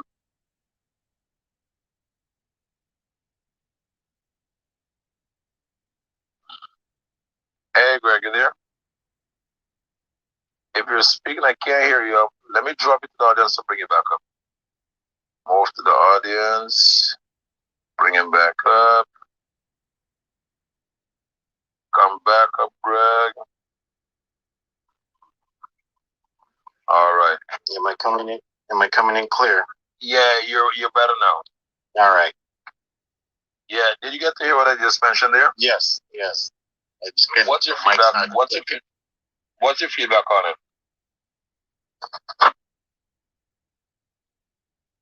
I mean, I don't feel separated by any means, but my feedback on it is, yeah, like good people are good people, good business, good friends is good friends, and there's no, I don't know, at this stage of my life, like I know better. You know what I mean? Right. I laugh when I see people that don't know better, or they cut out certain growth opportunities, or just having really good friends and connections for the sake of what? Like you don't want to have it for the sake of what? Like seriously? That's where you're at? Ah, shit, man. There we go. And it's so funny. One of the reasons I'm always gonna be very vocal about this shit, bro. There's so many mistrust and lack of self-love for each other within the culture that if we're having such a tough time with each other, imagine what's happening to other members. And it's work that needs to be done, man. It's work that needs to be done. I remember I did a card one time for Daphne, a very funny girl on YouTube, on Instagram, sorry. And she attacked me. Oh my God, how dare you? You took my information. Sweetheart, your fucking information is all over the fucking internet. It's on your Instagram, it's on your goddamn Clubhouse bio. All we did was take everything and put it into one goddamn place. So she came across so ignorant, man, that when we were done, we transferred domain names or stuff. I said, look, I'm going to transfer, but you're going to get on a 5-minute call. And you owe me a fucking explanation as to why you responded this way. And then when I was done with her, she mentioned that, in Hollywood, it's like this, it's like that. But it was just an eye opener to me, Greg. That sometimes you might go out there to do good for someone, and they would somehow fucking find a way to interpret it in a negative light. So you just have to sometimes embrace some of those conversations. Yeah, and it's interesting that some people are wired that way. Yep. And I understand. Like I've seen people get burned, so they're the byproduct of getting. That attitude's like the byproduct of getting burned. Right. But then I've also seen that it's not the byproduct of that, and then you have to scratch your head and go, "Well, wait, where did it even come from then? Like, were you screwed over by someone? No, that's it. Then what's with the defense mechanism? It's set on level 10. You got to turn it down a little because and not only that, if you can't get my information and put it on a 10K card, I would question how good you are. Like there we go. You know what I mean? I'd say, oh, you mean you can't Google me and knock us out in 5 minutes? So if anything, that would think, oh, okay, well, this guy's proficient at what he does. But yeah, there's some people that are just wired. They're wired and they have that defense set to 10. The dial's all the way up. And oftentimes you see them pushing themselves out of deals too. I've seen people lose deals for that. There's too much ego. There's too much all this and that involved that they just repel business. They repel friendships. They repel anyone, really giving a damn because, you're in your own hate space. That's right. Yeah, I'm completely with you there, brother. And, the fight will continue. Nothing is going to stop. It's not going to just stop overnight. And we're just going to keep pushing. But it's also part of the statistics, right? Like, they all can't be layups. Like, out of 100 people, you're going to have, you're going to have a percentage that goes bad. And if you don't think it happens, it's crazy. Let me bring your point full circle. Because I used to have a problem when I hear those declarations, but let me show you why it's true. How often in life layups are offered to some of us and we don't do shit about it? Every day. That's what make a statement. True right there, Greg. And I want to give you that tool for when you're discussing with others to make sure you bring that tool to life. Because it doesn't mean we all are not given the opportunity to be kings and queens, but very few actually capitalize on the opportunity before us. That's the fucking secret. And that's why we're all not kings and we're all not queens. Because we didn't act on those opportunities when they were in front of us. And the reality, in my opinion, the opportunities were always in front of us. But some of us become so fucking lazy and blind, we can't even get to see what's in front of us. And the kid, my love, I want you to reinterpret this thing as God is removing the wrong elements from your life. Because even if someone have a thought of not supporting you mentally on a project you're working on, you will miss out on your fucking goal and you wouldn't even know why. But the invisible lack of support was right in your bed. That's something I want to think about, sweetheart. Yeah, I did. It's funny too. I just heard some coach, this high level coach, was saying the same thing. He's like, I do coaching, and sometimes I deal with a client, and I do know that. And he I like him because he keeps stats on everything. But he says if your partner is not aligned with you, you're not going to grow. That's it. And, it's not going to work. Like you could be the best. You could do your push-ups every day. You could do your 10 phone calls. You could hit all the benchmarks, the success checklist, all that stuff. But if your partner that you live with is not on board, it ain't going to work. And even if they're on board and you're not, or if you miss one of those, what I'm trying to say, I guess, is if you miss one of those two elements, it's not going to work. You have to have both for it to work. It just statistically, that needs to be in place. That's right. And something as simple as that, we often overlook it, my brother. Something as simple as that, we often overlook it. Because sometimes you can't see the metrics of something so simple. You know? Yeah, because growth is not easy. Like there's no free ride. Like if you're gonna level up, it's gonna take some grit. It's gonna push you to somewhere you've never been. Yep. And you're gonna be uncomfortable all the time. And if you don't have at least a nice little support system there, then it ain't gonna work. And maybe, in Nikita's case, this guy pulling this is what she needs, because now she's got like that clear path. She doesn't have to be dragged down. I don't even know if that's what he's doing, but shit, why? Obviously he wasn't in it. Right. Obviously he wasn't in it, especially come left field like that. It's like, man, who knows how long that shit's been brewing. That's the part right there. That part right there. Who knows how long it's been brewing? And that's what's been holding back your success, Nikita. And the day you come into alignment with the conversation that we share here on stage with you, and you're gonna have so many fucking aha moments, you look back and be like, son of a bitch. But then you want to release it to the universe, okay? Leave it to God. Let God do the heavy lifting. Yes, yes. This has been good. All of the comments, I've internalized them, and it's been good. It's been a good awakening. So thank you all. Yeah. You got it, Queen. You're part of a community, young lady. I believe that. And thank you for giving me permission for business out there. But I'd rather you recover in public than suffer in silence. Yes, absolutely. Yep. There's so many people that do that and don't feel like they have anybody to talk to, anybody to share with, and and they clearly don't have a 10K. They clearly don't have a 10K card. They sure don't. Family. This is what family does. Family is there for each other. That's what we do. There we go. All righty then. Oh yeah. Well, guys, this has been so beautiful for me. When we spent the day out today, and my wife did some kind of SeaWorld, whatever that thing was. Chill out to the Coco Banner or whatever that was, and it was a great day. Made some videos, so you guys are gonna be seeing them pumping out on Instagram tomorrow and for the rest of the week.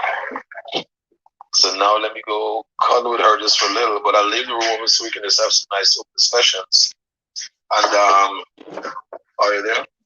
We can have some nice open discussions, and as long as you guys want the room open, we can keep it open. Melissa, let me add Melissa now really quick so I can just go like here, go like here, MALLI. Okay, Melissa, you're now also an admin on the 10K Card Club. So Melissa, Tiffany, and Greg. Let me add, John, I think, was there already. Let me see. John should be there already because John is my guy in charge. Yep, John is an admin. All right, so Melissa, Tiffany, Greg, if you guys ever want to open up a room under the 10K cards, because I remember Greg had asked that, you guys can now open up a room under the 10K cards umbrella from now on. Awesome. Yep. So, Sean, next week when we do the competition, is that going to be a separate room? It's going to be done under the 10K. This room. It's going to be done under the 10K card room because it is a part of a 10K card branding and an event. So I'm definitely going to be here to support it. Okay, awesome. I'm excited. I'm looking forward to it. Yeah, it's gonna be good. So Tiffany, if you ever want to open up a room under the 10K card brand, you're welcome to do so. And Greg, same thing to you, buddy. Will do. Thank you, we will. You are super welcome. We got work to do. Oh, we have a lot of work to do. We got to reap the harvest out here, and then we're gonna have all our queens and kings right there. It's gonna be so exciting. That's Now it. is Queen K and Baby K on the video? Because I want to see the baby. Oh, definitely they are. Definitely Well, now, they are. That's what I now call that them, we Queen can, K and Baby K. That's it. now that we can open our own room, Sean, don't be surprised if you see a title that says "We opened a room while Sean's at the beach in a cabana." No Oh, problem. that's good. Well, that's the way the kids will play. You know, I'm gonna find a way to swing that into promotion again. I always tell people, don't get all sensitive, don't get on your feet, and find a way to swing the PR into your favor. Greg, make sure you tag me when you start that room. Will do. Hey, watch all of the members come out the woodwork who were on the list if you hadn't seen them. Highest numbers yet. Oh, he's gone? Pajama parties? Oh, I'm there. For Sean. They're going to be looking for Sean. Right. We got to stand in. We're Sean Juniors over here. We're Sean Juniors. Party over here like Kids Play movie way back in the day. Oh, I'm dating myself. Never mind. I'm dating myself. But you know, Kid and Play, I mean, that's when it was clean. We could watch it. And then we were still in trouble for watching it. But it was so good. That's when it was clean. Oh, TV. my God. Yes, the high fade top. Yeah, I said it. The kids will never understand the struggle when the Kid and Play music came out. You know, you had to wait for it to come on the radio. You had to wait for it to come on Yo MTV Raps. Now the kid can just type it in and YouTube it and have it at their fingertips in an instant. Before the record label dropper. Right. Okay. Oh, it's underground. Yes. And then the artist will be the one that released it. I'm like, well, see, now you're working against yourself. Okay. But it's to make it more popular. I get it. Marketing. Do you guys remember that system called I forgot what it was, but where you could like vote the music? It was like back when MTV actually played music, and you would. It was a station like MTV, but you could vote what song you wanted to hear, and that's how you could tell what was like popular. That ran that? Yeah. Wasn't it Billboard? Mm-hmm. Yeah, it was like Billboard Music Match. I can't remember the name, but yeah, you would put in a request, and if a song had enough requests, they would play that song. But that was a good indicator on what was actually popular by choice. Mm-hmm. Nowadays, anything is playing. I know, and you know, it's all a strategy. It really is. It's not because I told my kids they're not allowed to play music in my car from above 2000. Anything after 2000, you cannot play in my car. Because now tell me what that is, because I only listen to Spotify and Apple CarPlay. Tell me what that is. Any songs that were generated after 2000. They are not allowed to play in my car. Gotcha. Yeah, because it's traumatizing. It's horrible. It's horrible. That's when they start saying B's and H's and this and that. I'm like, oh, get some soap. Wash your mouth out. You know, and they were calling us names. I don't mean just cussing, just, you know, because it's part of their language. I mean just really spewing hate. Spewing it. Oh, it's terrible. Man, listen, music, I believe, is a part of a woman's downfall because the way they view us and the way they describe us and the adjectives that they use against us or on us is horrendous. It's so disrespectful. Yeah. You know, I like Cardi B because I like her. Sometimes I like her energy, but when she drops some of these tracks, I'm like, okay, I gotta ease into that one because I was traumatized by the first sentence, the first word. I'm like, right out what? the gate. Right out the gate. I was like, I cannot. Wait a minute, this is on the radio? What baby just heard that? Everybody's baby. Yeah. And then they saying the word. Oh, it's so funny. It's so funny you guys mentioned that, right? I don't see how someone can listen to Cardi B or the Jamaican songs and have the audacity to say they feel disrespected when anyone speaks to them. Man, know, listen, right? I try to wonder Or what Lizzo, made me. Like, I like her. I like her energy, and some of her songs are really, really deep, and I really like those. Now she's coming out with stuff that's a little bit different. Now I can't see for the present stuff, but I like what she stood for as far as empowerment, and I like the struggle that she came from, because people they work with what the hand that they've been dealt. And I like to see dug her way out. But sometimes I get traumatized. I'm like, oh, I cannot listen to you. I gotta let you go now again. Like Tap In. I like this song Tap In, and it's like I know it's got a lot of undertones with it, but I just like the beat and I like the words. It's crazy because their lyrics be garbage, their storylines be garbage, but their beats be not. Their beats be everything. On point. Like, if I can just get the beat without the lyrics, I'm happy. You can. But you can't. You have to get the non-explicit part. But the kids don't still be trying to say, well, what was there? Yeah, like, what was that beat for? Yeah, I have to get the PG version. The PG, but then on the radio they be paying the full-on version. I was riding down the road headed to my next appointment. I was talking to my realtor at the same time. She came out with that new song that comes out with the P word, and I almost had an accident. I was like, what did she just say? Man, listen. That's like, you must have heard that new one. I said, I'm traumatized. I am traumatized. The Cardi B and Megan Thee Stallion WAP, I hate it.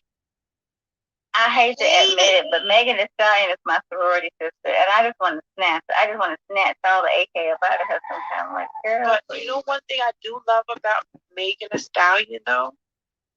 Yes, her lyrics are raunchy and disrespectful to women that I believe, but she had a purpose on why she came out rapping like that. She paid for college. She just graduated this year. Yep, she paid for school. She paid for college. And I'm like, she owns her brand. She owns her identity. Yeah. Like, why can't you rap about that? Like, how you pay for your way? Because they won't pay for it. They won't buy it. It's too clean. They won't buy it. Yeah. They've been desensitized. The world has been so desensitized. I keep my pop music on my radio station, and all I play is R&B music in my cars, because to me, I'm safe. I'm safe with playing R&B music. Mm-hmm. That's why I have Spotify. I favorite my songs, and this all I play is from my favorite list because I don't want to be traumatized. Yeah. I want to declare the best woman empowerment song has to be UNATY by Queen Latifah back in the day. Unity! Yes! Yes! My daughters love that song. They love it. They love it. They love that song. Yeah. Like, my kids love all of my music from my era. They absolutely love it. Oh, I do tell them, like, we can hear it. We can listen to it. It actually had a meaning behind it. And most underrated is Jill Scott. Oh, that's I love her right there. I love her. Mm-hmm. She is the bomb. I used to get mad. People like, you look just like Jill Scott. I said, please stop it. Just stop it. We resemble when I was heavier. We resembled, and I'll admit that it's true. But I'm like, no, she is a queen to her heart. And when she started doing those movies, I'm such a fan. And her soulful songs, but some of them you just have to listen to with kid gloves on, because some of them go real deep. And I'm like, I don't want to be traumatized. Don't take me too deep, deal. I want to stay on the surface. Man, listen, she has a song called "Sick." That's what I'm talking about. But it's such a eye opener, and it's such a powerful song. I love it.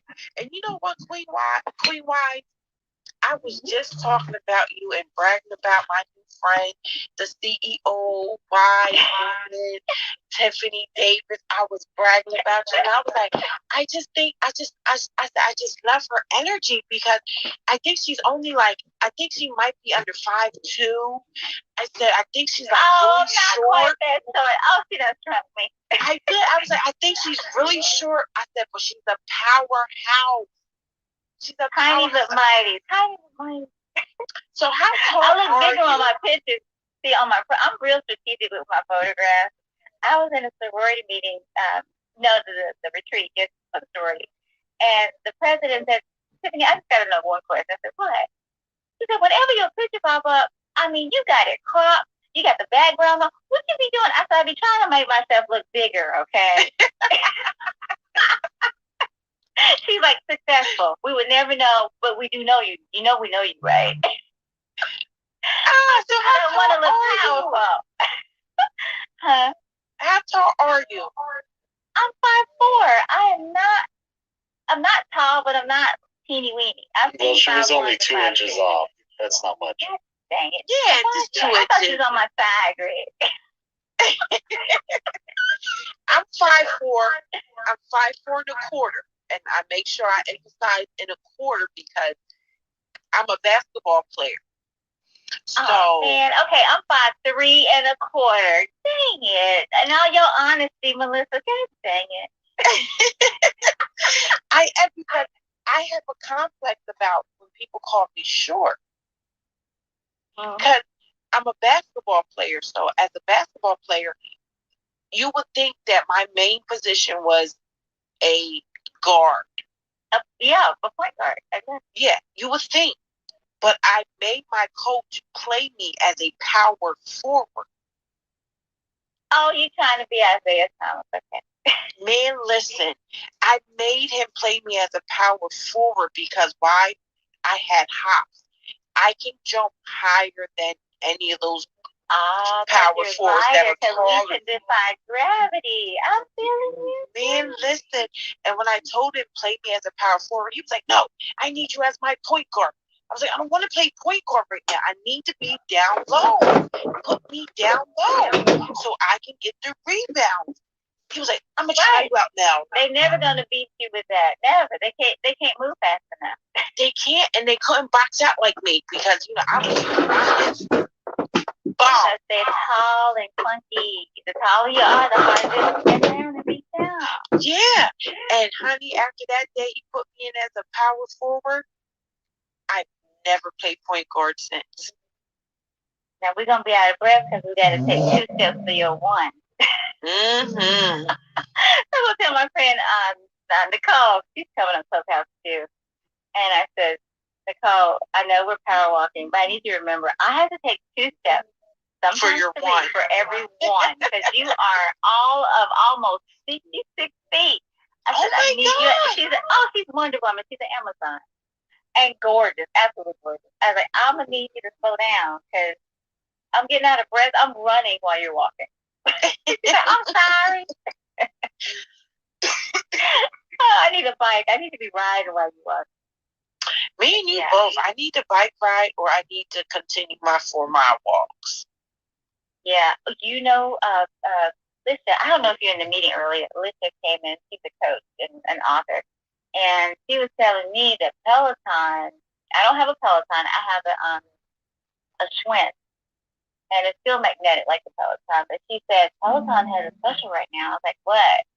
She's like, oh, you can get a Peloton for $75 a month and no interest. I was like, don't tell me that. Don't send me on another shopping trip because my mantra is, I ain't paying you $2,000+ for that on bike. And I'm going to give you another, $500 a year membership. Oh, it's highway robbery. I'm cheap as hell. What time is it? And then they look at me like, okay. I said, but then you come with the cell phone AT&T iPhone price. $75 a month. Oh, man, I want to go get it. I was like, oh, yeah. So she checked out her basement. She said, I'm never going back to the gym. I said, yeah, I'm for sure. We're all kind of in that same boat. She's like, I don't think I'm ever going to go back. She's actually lost quite a few family members to COVID. young, very young. Oh, God bless him. Yeah, she's a sweetheart. But yeah, so I was like, all right, I'm gonna have to come and take a look at the Peloton, and then she's gonna make me want one.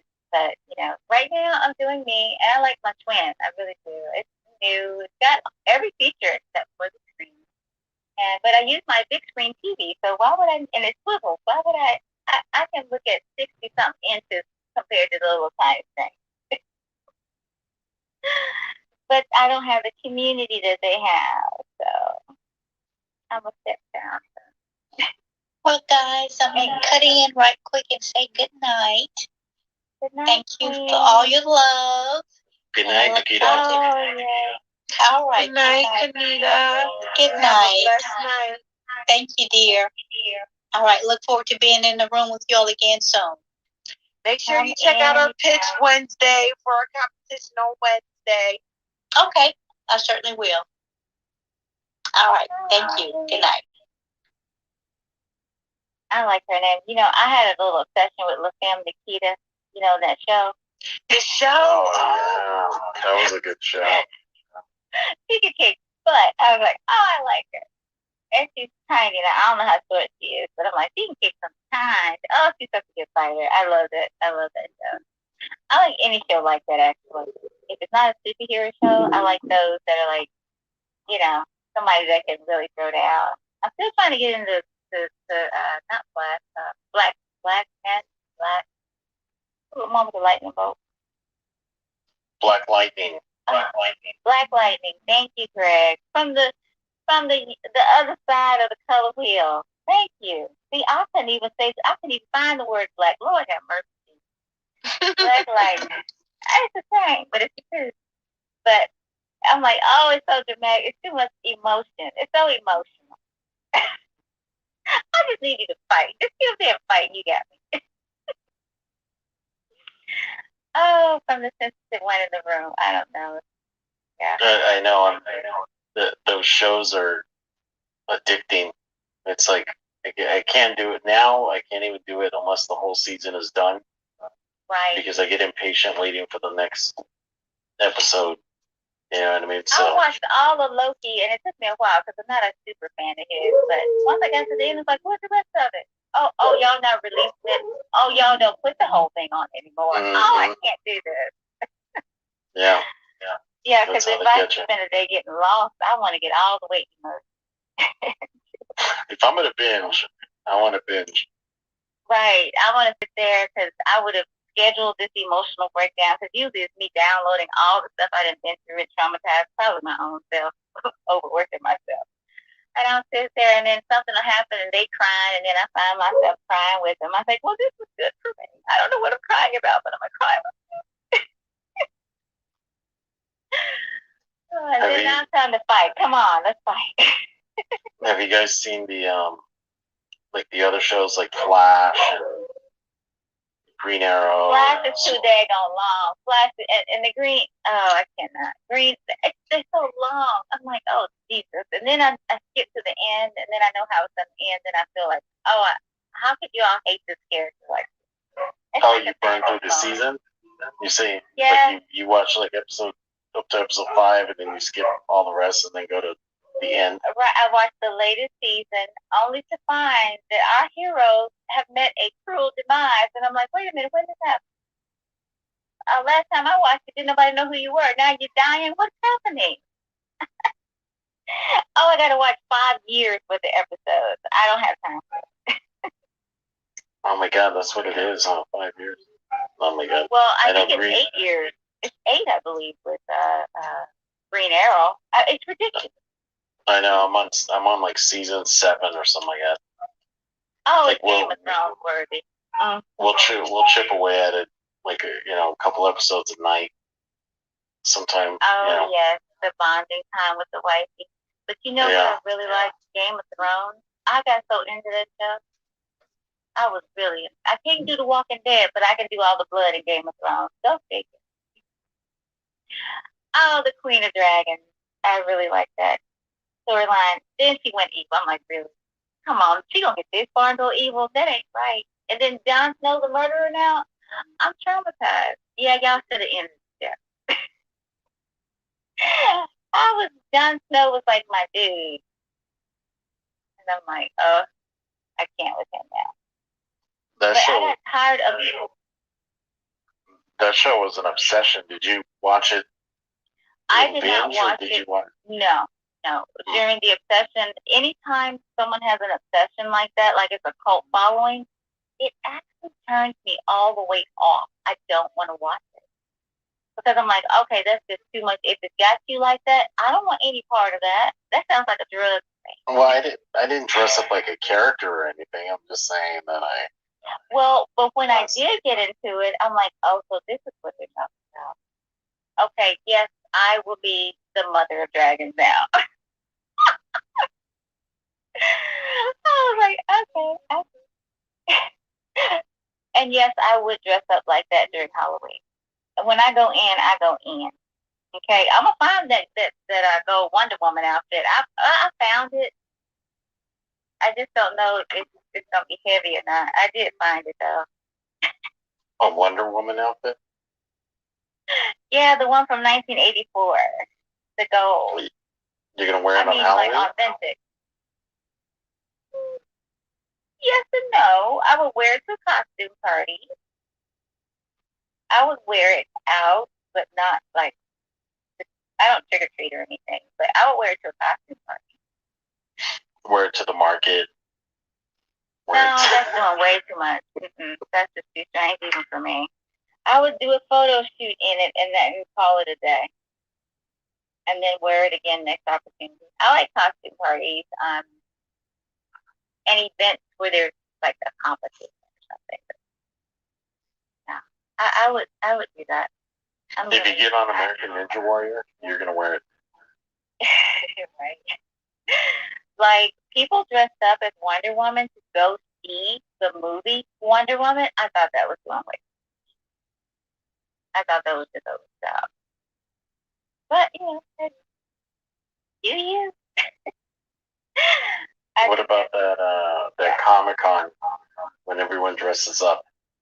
Would you wear it then? If I were into Comic-Con, yes, I think that would be appropriate. But it's so weird.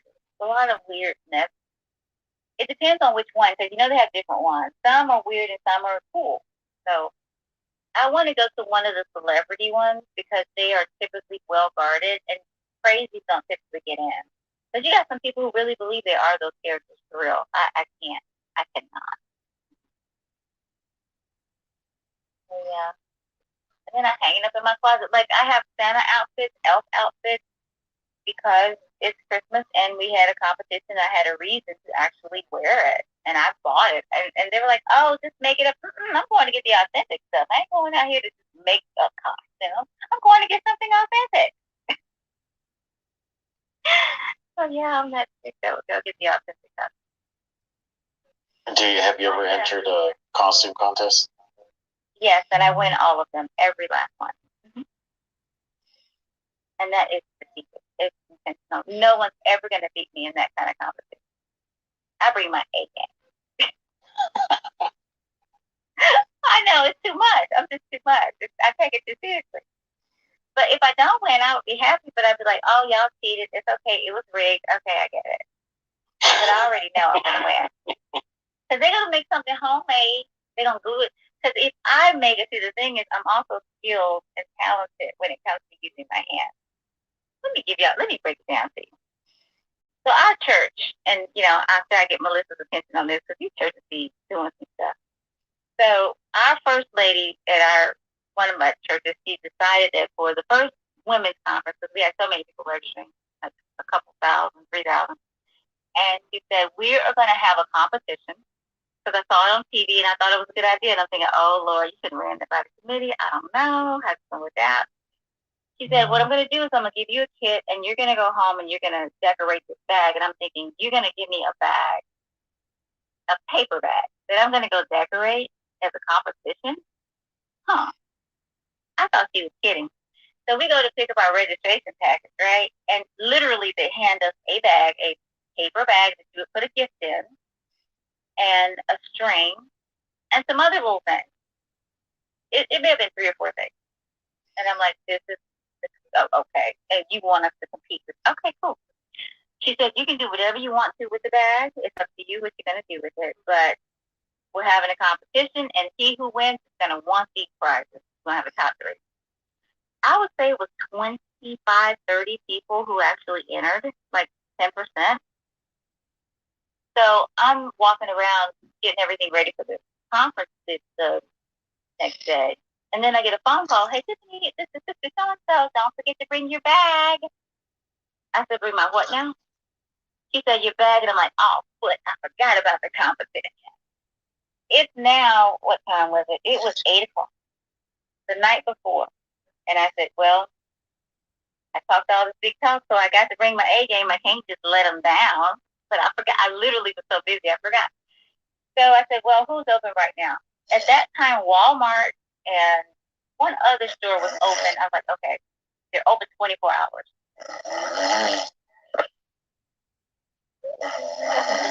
Yep, that's Melissa. I'm used to that.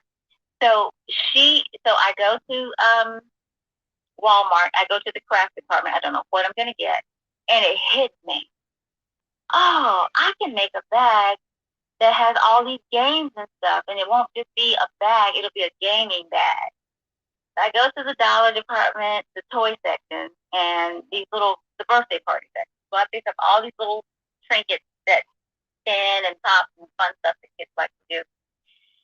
And then I go over to the home crafting, not the home crafting, but the fabric department. And I said, okay, I don't know what I can get here, but if it's shiny, I'm going to get it. So I get this bag of cheap, fake jewels, like gigantic jewels, like they would make big rings and stuff. They're plastic though.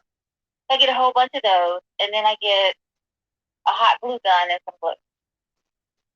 And I found out what we're going to do. We're going to make this work. I'm going home. So I got those things. I might have spent $15. And so I went home and I looked at the bag and I said, you know what? She never said how we had to present the bag. She just said you had to use everything, the string, the bag, and it was one more thing I can't remember. I said, but she never said I couldn't take it apart. So I get the inspiration to take the bag apart and then glue it onto one of the containers I had bought some stuff for the store in. So it was almost like a box. So I glued the bag on the box. I glued the string as a handle on top. I said, well, this is going to fall apart. It's not going to be strong enough to hold anything. Then I get the inspiration to take the jewels and glue it all over the outside of the bag. So the box is now encased. The bag that has the box glued, it's glued on the outside of the box, is now encased in jewels. You couldn't really see the bag unless you really looked hard. And then the handle was there, so I covered that in jewels because I figured out by doing the outside, if I glue the jewels together, it makes a hard handle that can't bend or anything. So you can actually carry it by a handle. And then I made some compartments where if you opened the door on each side, it opened up the game that was inside, and you could actually play the game. So the bag was now a carousel. And it looked freaking awesome. And so I show up, and as soon as I walk in, because I'm already exhausted, because I did not go to bed that night. Because the conference was at 8 o'clock the next morning. I was like, well, I can't go to bed at 6 o'clock. Let me take a bath and go to church. So I go there exhausted, and I just walk in and I'm so tired. I just sit the purse down and just keep on moving. I'm like, well, I got stuff to do. People done start arriving. And one lady sees the bag, and she was like, well, I know who won. And then another lady sees, she's like, oh, yeah, she definitely won, but is that a bag? Or is that your purse? So the bottom line is, when I go up there, everyone has a bag looking like a bag that they just decorated. I told her, I said, I'm going to go last because I already know. She said, no, what? I said, you'll see. So she calls me up there last. Everybody's standing and people are oohing and eyeing over their bag. And I walk up and she's like, Tiffany, you brought your purse. Where's the bag? I said, this is the bag. She said, it's the bag? So I said, come here. She looks at it. I said, there's the bag. And I made sure I exposed the edges so they could see it. And I said, and there's the string. And then there's these other things that she gave us to put in the bag. And she was like, well, I'll be doggone. That's the bag. And then she starts preaching a message about getting out of the box. She said, I'm just going to go ahead and preach right now and announce the winner later because I got my message. She got it from my bag. Y'all need to learn to think outside the box. And you strategically did it at the end to make sure. I did. The and I message told was her, sent. don't make me enter this competition because I don't play fair. I come to win. Well, everybody who's participating has to participate, so you don't have a choice. I'm like, okay. I didn't want to participate because I told you it was an unfair advantage because I'm a creative.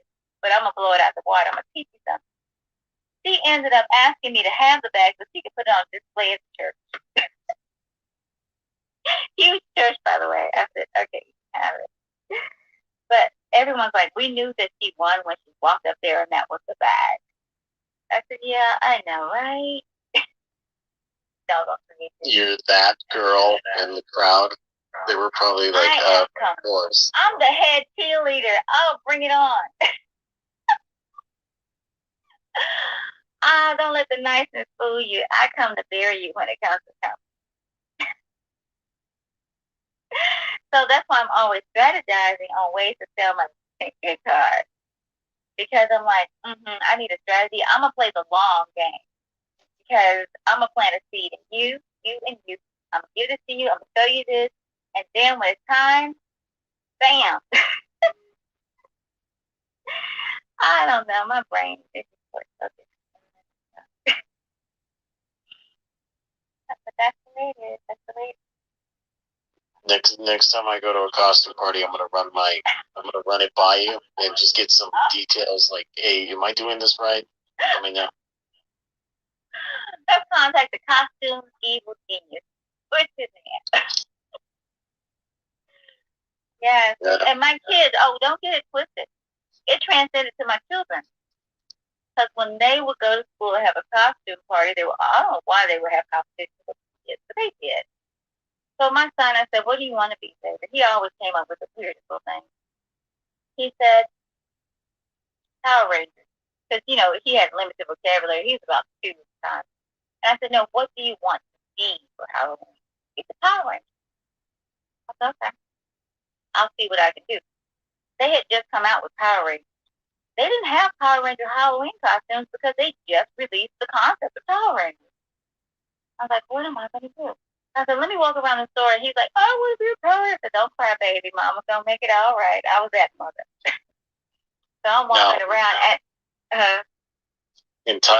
You entitled them? Absolutely. When they were little. Absolutely. They could be anything. You want to be the president? Okay, come on, let's go to Washington. I'll fly you to Washington, take you right up to the White House. My baby wants to be the president. So he needs to walk around up in the White House now.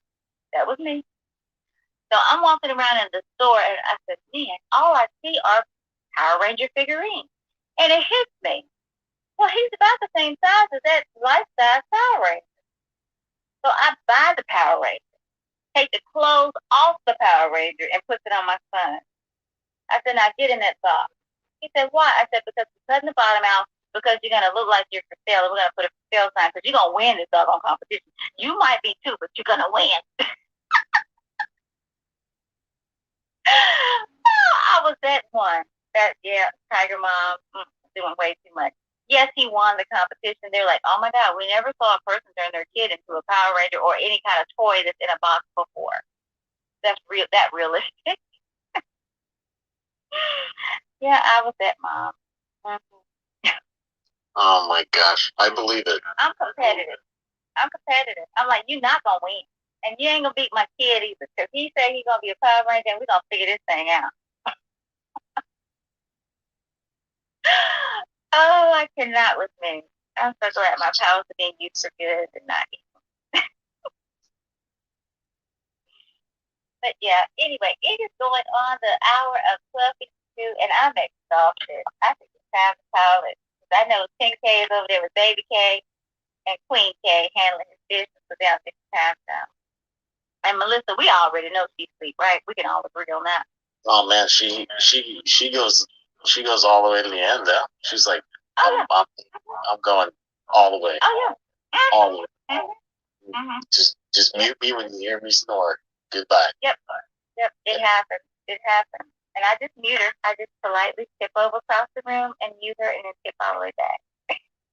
I'm sitting here on this website that is saying top 20 tools for marketing yourself on Clubhouse. Number 1, Clubhouse Bio Builder. I've never heard of it. Oh my god! Now I have homework for tomorrow. I wouldn't use the bio builder. It's gonna sound like everybody else. No, it lets you bold text and all that stuff. Like it's the one that you can change font up and all that. I need that tool because mine looks boring. I'm googling it right now. Clubhouse Bio Builder. It's an app. Is it the app? Yes. Yep. So that's number 1. Number 2, they have Clubhouse Bio Generator. This generator is loaded with all sorts of profile templates, complete with formatting and emojis to help you craft your perfect bio. Wow. I'm late to the game. I knew the generator existed, but you would have to have it's basically a word scrambler, a document scrambler, like a rewriter, like we were talking about. Oh, they have a desktop there. Oh, they do? Well, so everyone that's listening in the audience, it is called Clubhouse Bio .xyz. Creating an engaging Clubhouse bio in less than 3 minutes. I'm gonna time. You know what? I call bullshit. I'm gonna time it. Yeah. What's number? You still have number to type 4. in there. Yeah. Okay, let's number do it. 4. Hold on. Number 4. CHPick is a simple online tool that adds a pop of color in the form of a ring around your profile. Oh, so CHPick is the thing that puts that. I have that app. I have an app. Now you tell me. But I had it earlier when I had that little. It was the pink ring, but I looked like I was glowing. I mean, it was doing way too much. It was too loud. All right. So for the audience, it's called Clubhouse Profile Picture Ring, or CHPick. CHPIC. That's how you get that little pop of color in the form of a ring around your profile photo. But they have different ones. I've tried some of them and it just wasn't right. I wanted something more special. Would you get Club Ring? That's number 5.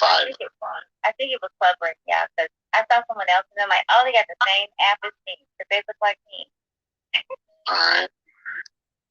And we got number 6, Avatar Maker. Seems like the same thing. It adds that ring. I like the bio. I like the bio, Clubhouse bio app. I think that's cool. Because I'm always looking for ways to change mine up. So I like that. Oh, this one looks interesting. Border for Clubhouse. What? It has unique frames that aren't available in any other profile photo editor. Border for Clubhouse. Okay, border for Clubhouse. Got it. It looks like it's on iPhone. I don't know if it's on Android. I'm looking on my Mac because it gives me a full view. Okay, I see it there. Yes, Club Link is number 10. Club Link is a free link shortener that allows you to generate and save links to Clubhouse events. Copy the link to your scheduled room or event inside Clubhouse and paste it into the space provided. So this looks like a link generator for Clubhouse. So let's say you do a room or you set up a club, right? And then I guess it has a link that goes straight to it. Well, they have a horrible rating. They got a 1.8 out of 5 stars. Ew. Is it the same one? Is this Club Link or is it clublink.ca or clublink.com? I club link. It's all one word. Clublink.to. It's not an app. It's just a site that you can go. You paste your Clubhouse link. That's different. Optimize the Clubhouse link. Next app that we have on the list. Let's see what it is. Ooh, this is interesting. Wait. Clubby is another link shortener for Clubhouse. So this one, same thing. It shortens the Clubhouse link, but it also has analytics. You can go in, edit your link once you save it. Just about that. But here's the part I love. Clubby provides numbers. How many clicks that link got clicked, and what kind of browser it came from. Right now. Chrome, Edge, Firefox, Explorer, and it also does country, which country clicked it. So if you're inviting people to Clubhouse, I would say use Clubby, and then you can actually track the clicks. That's pretty slick. Is it clubby.com? It's clubby.co. Clubby.co. CLUBLY.co. Oh, that's pretty slick, actually. Got it. All right. Down the list. Here we go.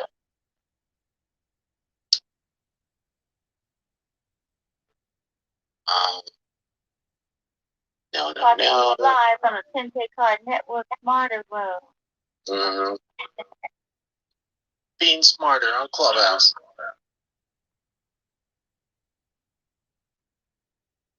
Being smarter, being more strategic. Definitely.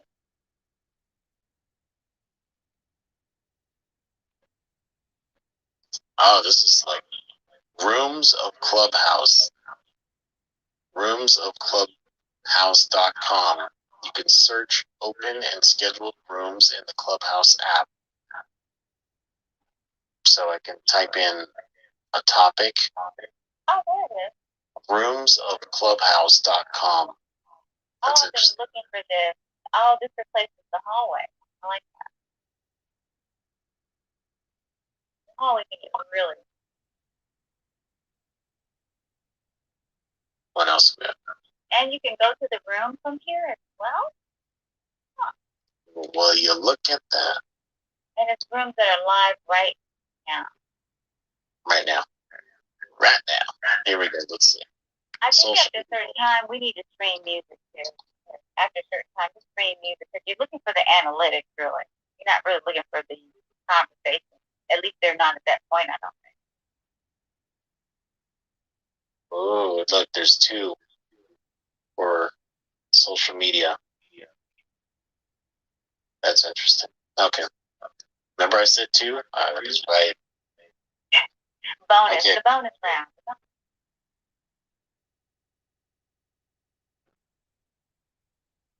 Oh, this is interesting too. For those of us who like to run rooms focused on teaching others through open Q&As, there's Ask Clubhouse. AskClub.house/EN. And what this does is it's a free website that allows you to create a board through which people can submit a question to you while you share the answers over Clubhouse. I was wondering what they were talking about when they kept mentioning the board. I saw that something. My head is exploding right now.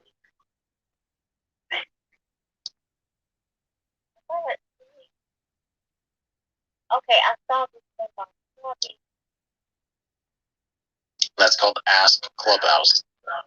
I know, but when I click on Ask Clubhouse, featured on Product Hunt. Well, that's the website that's advertising. Hey, Bryce, how you doing? Hola. Greg, I'm good, man. Thank you. Since Sean had a room. I just want to jump in and say hi. Not on your option. So. Yeah, right now we're going over the Social Media Examiner's top 20 tools for marketers on Clubhouse. So we're just kind of blazing through it. We've been going over the tools, and I guess these tools are supposed to step up the old Clubhouse game. Okay, somebody has a dancing emoji on here, and I want to know how to do it too. His little emoji just dancing. It's all I do is look at it. He's tiny and he's dancing. It's so cool.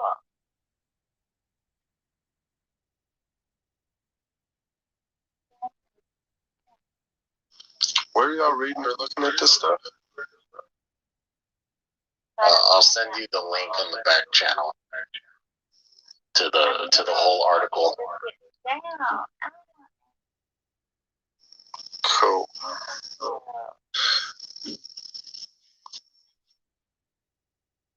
Everybody's just standing there staring, but he is really getting down. I like animation.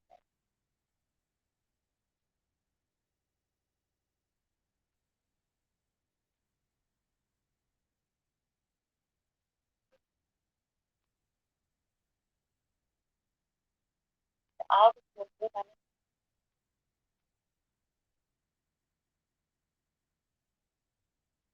All that stuff that into the board that the recreate class. I'm giving y'all this in the packet. So to recap, we have gone to optimize your Clubhouse link. All right, I sent it over first. Oh, you got him? Okay, cool. You got him. Got it. Thanks. See, we're going to have to use this board to share. There's some slick stuff on here. Some slick stuff. Oh, the menu text. See, this is the next level. This is just like my bag. Where's this the light? This is like my bag. Like in the competition, in the little costume. You're competitive to put a different way. That's, I don't know.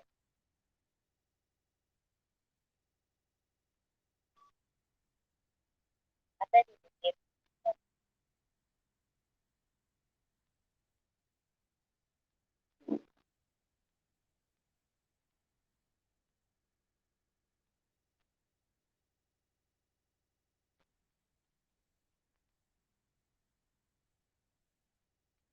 Oh, that's, oh, these are links to picture in the bio. I was wondering where they were getting this stuff.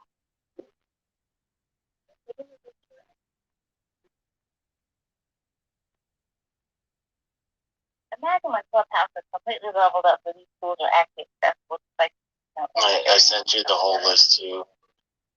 Oh, man. Oh, I see. Thank you. Those are my. You know, I read, actually, I was going to talk about one thing. I read this interesting study that I think it was Similar Web. They just did, where they were talking about funnels. People have a funnel. And they were saying that on your funnel, or not your funnel, but your landing page, your text, your paragraph structure should kind of taper down into an arrow. And, so your paragraph, the top one will be, end to end. The next one will be a little smaller. Next one a little smaller, so it represents an arrow pointing down. Then your call to action button is right there on the bottom. So they did a study with like 100-something websites, and that one performed the best as far as click-through rate. Interesting. Yeah, so good example. If you look at my bio, how it's like blocks sentences or block paragraphs, and then like a link or a call to action. It's actually a neurolinguistic program behind that.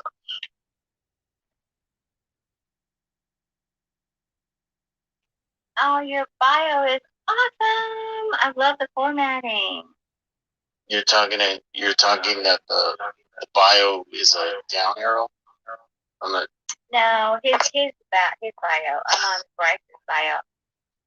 Yeah, so not like necessarily like the whole bio, but like your point that you're trying to make. So like if you look like I've got, like my book website and then my 10K card.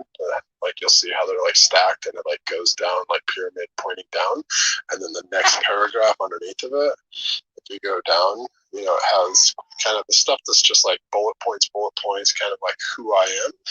And then underneath of that, where I want people to keep reading, you'll start to see like each paragraph just kind of tapers off. And then there's like a call to action. So like down further, if you want to join my Facebook group, because it's a long group, it'll have like a page break and there's fingers pointing at the beginning and it kind of tapers down somewhat. And then as you go down further and further, like the very last one, there's emojis pointing down. Oh, yeah.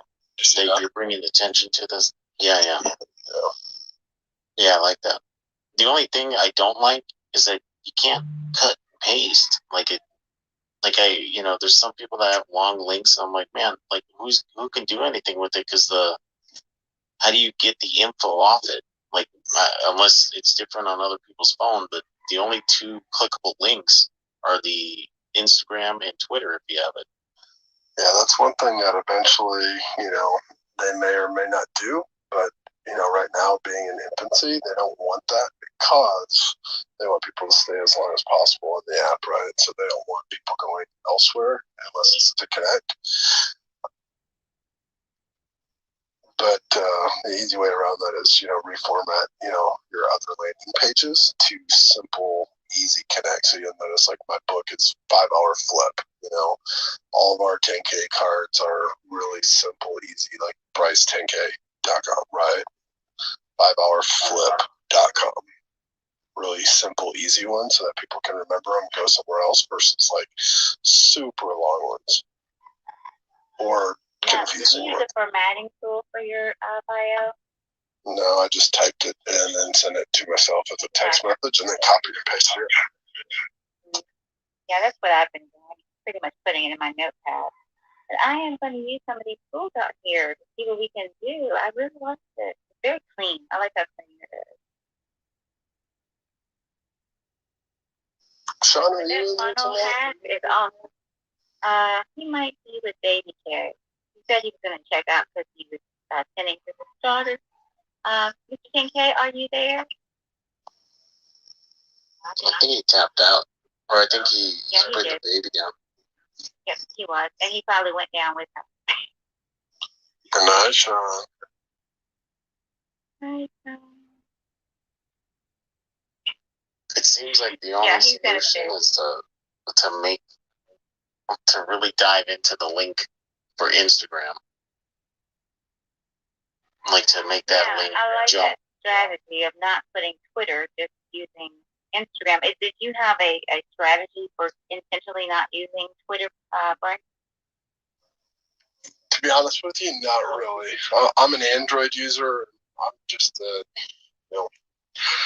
I'm just a low-key sales hustler, I don't care about the following. I don't care about all that stuff. I went out and literally bought an iPhone just for this app, but then I was like, yeah, it's a time suck. I get on here maybe once a month.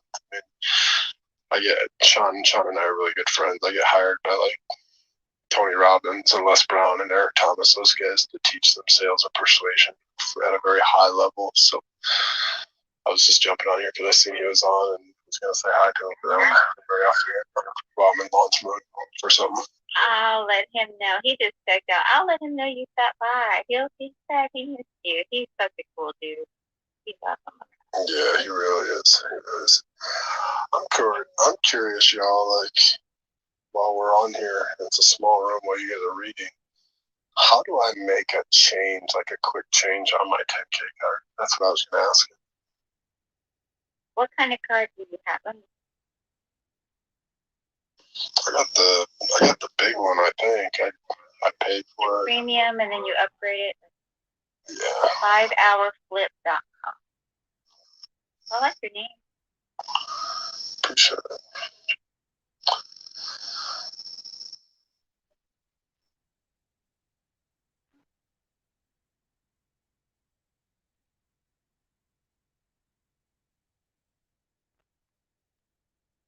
Oh, I went to your landing page. So do I need to add 10K after that? Your card, your card? BRYCE Bryce 10k.com. I haven't done anything with it. It's still set up the original way that he did it, and so that's what I was wondering. We just launched my fourth book in the last 24 hours. It went bestseller, international bestseller. I'm just trying to launch it and figure out put it in my card.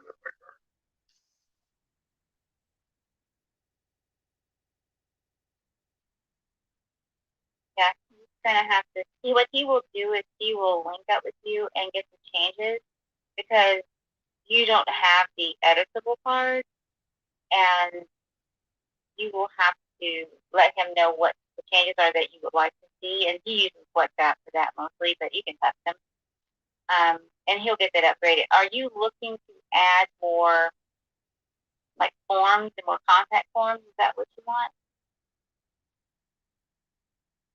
Let me send you mine because when you see it, it's kind of hard to know without seeing it, because I was saying, oh, I didn't see what you're talking about. Yeah, I did it for two reasons. One, because Sean's just my friend. I want to support him, right? Me too. then it became an addiction. It became a toy. Yeah, I haven't really played with it yet, just because I've been. Oh, it's a toy. I literally just launched the first crypto blockchain into real estate, so that way you can quiet title and affidavit of heirships and things like that. It like negates the process and things like that. So it's one of the first blockchains into real estate. I've been focused on that the last like 6-7 months. So yeah, I heard someone talking about that, connecting the blockchain to real estate, and it was something that was fairly new. Los, what is Los' name? Right. Los, what is Los? He was talking about it in the real estate room. Yeah, they're talking. They got a bunch of good ideas. I know who you're talking about. They're talking ideas about accepting payments and stuff. I'm actually referring to creating blockchain around, like if you're familiar with real estate, let's say you had a deceased relative and you went through like affidavit of heirships and things like that. You have to verify and validate and all that. Well, 2 sellers down the road, something comes up and you have to like file suit to quiet title, right? Well, with blockchain, with blockchain, you would never have that because it's going to be valid from the very beginning. And once it goes on there, then it's encrypted and confidential from there on out. So all they would have to do is validate that IP one time, and it would be good. It would make transactions go smoother, longer, faster, and so forth. So it speeds up closing times, things like that. So yeah, it's something that nobody's even really thought of, but we've already built it out. Got it proprietary on lock, so I'm tired. I was gonna say, get that locked down because people in these clubhouse streets will steal your idea. I've seen it, and they'll brag about it. I'm like, oh, y'all are evil. But yes, I think that's wonderful. Yeah, that's a different perspective. Because I work in loan underwriting, I'm like, that makes perfect sense. Because usually a title is just, it's broken up into so many pieces. Sometimes it's hard, and when you try to put it back together. But I can see how the blockchain could re-secure that. Oh, I'm looking at it from different avenues now. I'm gonna look into your program too because I want to know more. Yeah, for sure. Grab my book. It's $7, and we've got the only coaching program that's got 100% success rate. I've wholesaled over 10,000 transactions, 100% virtually. Nice. And you at everyhouse.io. That's what. That's our marketing company for our investment company. Our coaching is reiresultsacademy.com, which is in the process of being worked on right now. So it's kind of down. It's not down completely. You can sign up. But I can go to your Instagram and ask for the book, I guess. For sure. Or you can go to 5hourclub.com. Oh, yeah, that's where I was before. Thank you. I see the book on your Instagram now. For sure. Very nice. Very nice. I like it. This is what happens when you're in a high power room late at night. You might have a rock star to show up.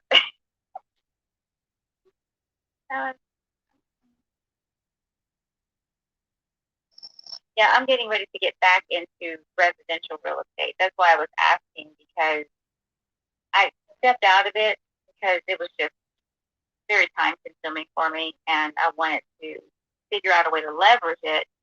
But it was just so much. It was even though I had a great title company, excellent attorney, it was just wrong timing. I needed to shift my mindset again. And so now I'm ready to get back in that because I needed to have a system.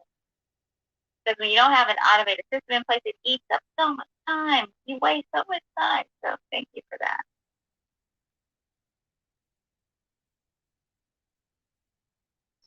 So I just sent you my Calendly link. If you're getting back into it and you like processes, jump on my calendar and mention keys to pressing it, and let's have a conversation. So I just created a mastermind. And so my business partner and I own KW Urban Dallas. We've got about 2,000 realtors, KW brokerage here in North Texas. And I'm not recruiting you. However, we do have a mastermind if you're interested in it. By the time you're done with the mastermind in 6 months, you'll be a Wall Street Journal bestseller, co-authored with myself, Ryan Serhant from Salt Lake Serhant, HGTV show, and David Meltzer, Jerry Maguire, the real Jerry Maguire, show me the money. I love that guy. Yeah, David and I are really good friends. Ryan and I are really good friends. And we have put together a collaboration book. Then we're going for USA Today, Wall Street Journal bestseller. So by January, you'd be a bestseller if you're interested in Mastermind. And then we're actually going to show 3 proven ways to generate $1 million if you work 1 hour a day. So 3 hours a day, you make $3 million a year just by working with 2 clients a month. And so I've done it. I've proven it. We do about $180 million a year just on the retail side with 10 of our agents working this process. And we're going to be teaching that in the mastermind as well. Oh, that's wonderful. Well, you are seated next to my business partner, Greg. Oh, yeah. I'm very excited because, jumping out here, because we both have our careers, but we've learned that when you grow, you have to grow together because if you're doing it by yourself, it's very difficult. So I appreciate you saying that you're leveraging others as well. That matters. People think they can be a long ranger, but I'm like, no. Even Tony Robbins is not a long ranger. He has a team. There's no I in team. He and I were just on a call this morning, actually, the KBB program, that thing that he's been pushing, my team actually wrote that script. So they hire me to teach their sales. Yeah, one of the things that he said goes right in step with what you said. If you don't mess with the mind will mess with you. So absolutely. And I've only been on Clubhouse. I think Greg and I were doing a countdown about a little over 2 weeks. Nice. And I have learned so much. And one of the things that Sean was asking us, which is the title of the room, Network Smarter, I told him my strategy. I said, now at first I was just kind of out in these Clubhouse streets, just looking around, seeing what I could see, but always with the mindset of strategy. What is the best strategy? What did I come for? And what can I gain? Because what I'm not going to do is waste my time. And if it's not going to help make me money, I'm not interested in entertainment. I have Netflix and all of the apps that accompany Netflix, Prime, HBO. I have all of that for entertainment. I don't need Clubhouse for that purpose. But I do need it to help leverage the knowledge that's here. Because I've learned that, I wish we could treat it like law school. If you think about, because I was going to law school at one point. If you think about it like law school, even medical school, those who do the best have study groups, okay? Everybody takes a piece of something, becomes an expert in it. Then they bring the notes together, or cliff notes, however you want to see it, because there's no way you could do all that by yourself if you're not going to go crazy. There's not enough time. So, yes, I see it like medical school, because I was on my way to med school, then I went to law school, then I said, you know what? Let me go raise my family and focus on where I'm supposed to be, because I'm a germaphobe, so I can't do medical. And then the law was so tainted, and I worked in the court. Like, oh, it's too much for my brain. Let me just go over here where I can crunch some numbers, because numbers don't lie, and they don't traumatize you. So thank you so much for sharing that. I will definitely be looking into it and reaching out to you. For sure. For sure, I love that. I looked at your 10K card too. I like that, Tiffany. So I noticed the 513. That's Cincinnati, right? Yes, I'm in Cincinnati. Well, Mason. I'm in the suburbs, but yeah, Cincinnati. Yeah, my uncle is dealing with Shirley CPAs out there all over those big billboards. Yeah. That's my uncle. Oh, see the greatness. The anointing flows from the top down. There's Small always, world, right? it is. It is. My son is he's an influencer. My youngest, my oldest is a banker, but my youngest said, "I don't know what I want to do, but I know what I enjoy." I said, "Well, follow your dreams, and the money will come, but just give it 100%." And so he's in the gaming space, and I was in a meeting, and one of the gentlemen that was there, he mentioned just off the cuff, I've been really getting into this game, and there's this kid. I don't know who he is, but he's pretty amazing, and I've hired him to teach me how to do certain things in the game. I said, "Really, what are you doing?" He said, "Do you know something about this?" I said, "A little, not a whole lot." And he started breaking it down, and I was like, "Oh, okay, I think that's my son." Nice. He said, "No, this guy's a star." I said, "Yeah, that's probably my son." He said, "But no one knows what he looks like." I said, I'm aware of that. What's your son's name? Out here. He won't let me. Well, his real name is Xavier. So what's he go by? I mean, what's his gamer tag? He won't. He won't. He has wanted me to speak to him. He said, and they have me sign this disclosure agreement. Don't tell anybody. But I'm like, they're like, yeah, that's what we His gamer tag. I could not. No. Interesting. And it's because he thinks that anonymity is his gift. And they don't know who he is, but they hear him. And, he's so strategic. And I didn't understand it until he met with me. And I'm like, oh, I'm traumatized. That's like a real world experience. But what they did recently is they helped the FBI catch in that industry. And they've been working targeting children. Do you know what clan he's in?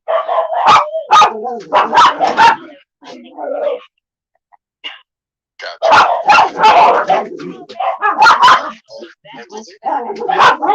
He is in his early 20s.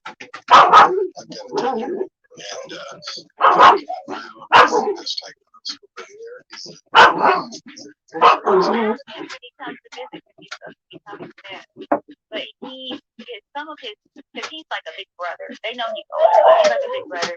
And they started sharing with him, hey, there's this other gamer, and he keeps asking me, because they're like, like 12, 13. He keeps asking us to do something, and, we're concerned. And so after so many came, he said, okay, let me take a look at that. So he gets some of his fellow gamers, and they go look to the guy and find out, yes, he's a pedophile. They reach out to his girlfriend, who's also a gamer, and she said, yeah, I'm about to break up with him. He has a problem. He can't stop. But my concern is he's going to hurt someone. So they set up this thing, and he brings it to me, and I'm like, okay, he's my child. I know he's a dramatic hero isn't thought from me. I know it can't. I said, but son, can we lean more on the daddy side? Because he's famous, he's fine. Can we go over there? He's like, no, Mom, I got to do something. I cannot stand by. I said, let me reach out to the contact, make sure you're protected. He said, it's too late. It's already done. We've already had a meeting. We voted. We're deciding. Nice. Long story short, within 2 weeks, they turned over all the filming and the data, because they have physical evidence, to the FBI, along with the affidavit from the girlfriend, who was an adult, who could testify in court. And they arrested the guy. And it made the news wherever he walked. I said, I'm so proud of him.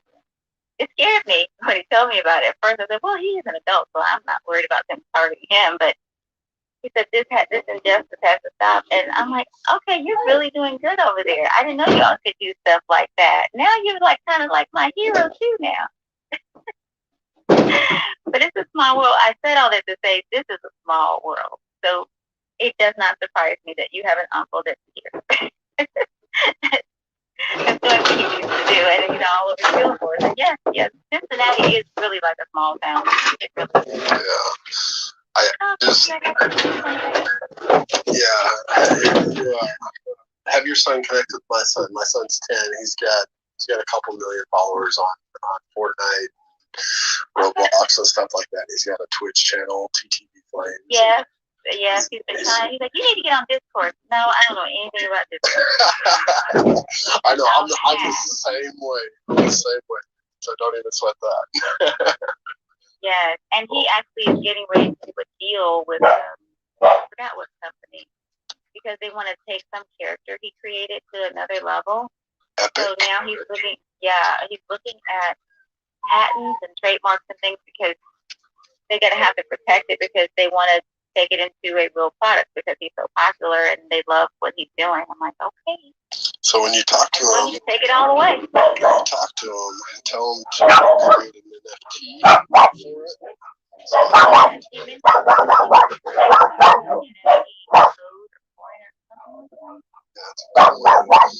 my son created the coin.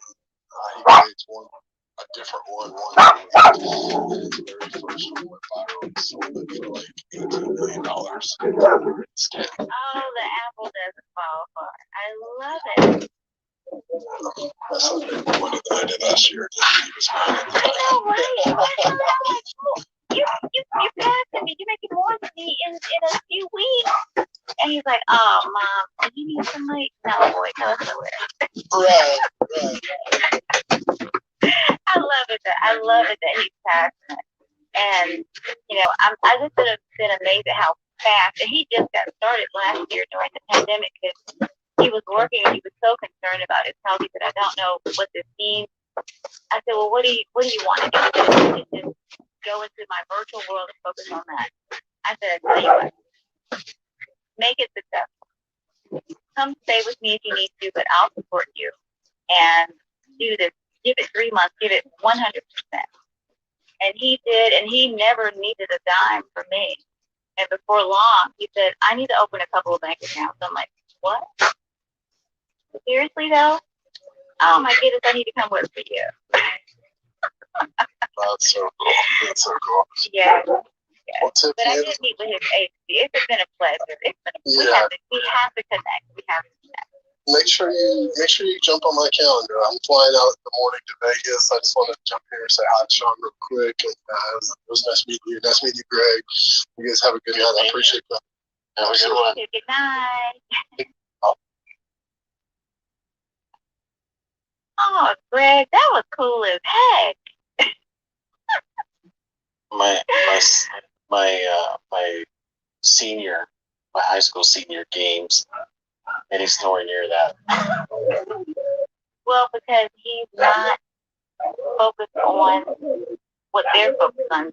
They got this equipment. It's a price to entry, but they got this equipment that is almost. He walks out of his room looking like a robot or something. Like, what is all this all over your body? What is it? Those are sensors, Mom. For what? For the character. I said, but I thought you were creating. He said, yes, but I have to also go into the game. Basically, they're taking a 3D movie and making it into a game. They're recreating the movie, really. It's amazing. I'm like, so y'all really create the Matrix. Y'all really going to the Matrix for real. Yeah, pretty much. They have this place in Los Angeles, where I'm not gonna pull the name, but they have those hypnotic suits. It's like you wear this suit, so if you're in this game and you're wearing like those VR goggles, and you get like it's hitting you. Yeah, like you got shot for real, like for real. Mm-hmm. I mean, it doesn't put you in that kind of pain, but it leaves an impression. I was like, why would you want to do that? Because we want to know how it feels. The realism is amazing. But what the statistics are showing is more adults are getting into it now than even the kids. Oh yeah. Well, it's so cool. Like just the tech and it's something else. Mm-hmm. So when he was saying that, I said, oh yeah, I believe it. I know it's true. Because when my son tells me the kind of money that they're making, it's what they call stupid money. Like you can't even wrap your brain around it. But he's trying to get to that level. He's working his butt off. He really is. And he has a whole stack. But I want him to. Now I got to hit that. I want him to look into his son's channel because they could probably collaborate. Because at some point they have to help each other level up. Because the only way to bring your crowd up to another level is for another player to reach down and pull you up. So they have a really close community, really close knit community. But it's all about leverage and partnerships, just like what we're talking about right here. The same thing that's going on in the gaming world. They're learning business skills playing the game. It's pretty amazing. And that's why these corporations are now trying to hire gamers. Like I think it was Kimberly. Yeah. He mentioned that the airlines are trying to get gamers to come and work at the air control towers because it works kind of like the game or something like that. He said. I like that. Wow. Wait, to do what? Control it? No, the radar where the planes are flying, they have to chart out or plot out the trajectory of the plane. They're all crisscrossing each other in the sky. Well, they do that in the tower. That's what they're hiring them for. Not the traffic controllers on the ground, but the ones in the tower. And their eyes can pick up the way the game works. Their eyes tracking is what they're looking. It's the eye track. So their eyes have to move so fast, and they're used to it because of the game. And Kimberly was telling us about that. I hadn't seen her in a minute. I saw her at the Peel message. She was in there, but yep, I like that. Something. I said, but they're not gonna lead a game for $75,000 a year. He just said his son is making bank. Oh yeah, he's gonna stay right there and make all the money he wants because he's doing it for fun. It's really not for money. It's really for fun. Oh look, this is the name of it. Because I was trying to figure it out. Sandbox. And it's this place in Los Angeles, and you put on the suit, and they have like different things you do. You can do like a zombie thing or a dinosaur thing. They have like all these different worlds. You can Star Trek. What's the other one? Deadwood Mansion. And yeah, you put on the goggles, and it's like completely immersed in a VR experience. Crazy.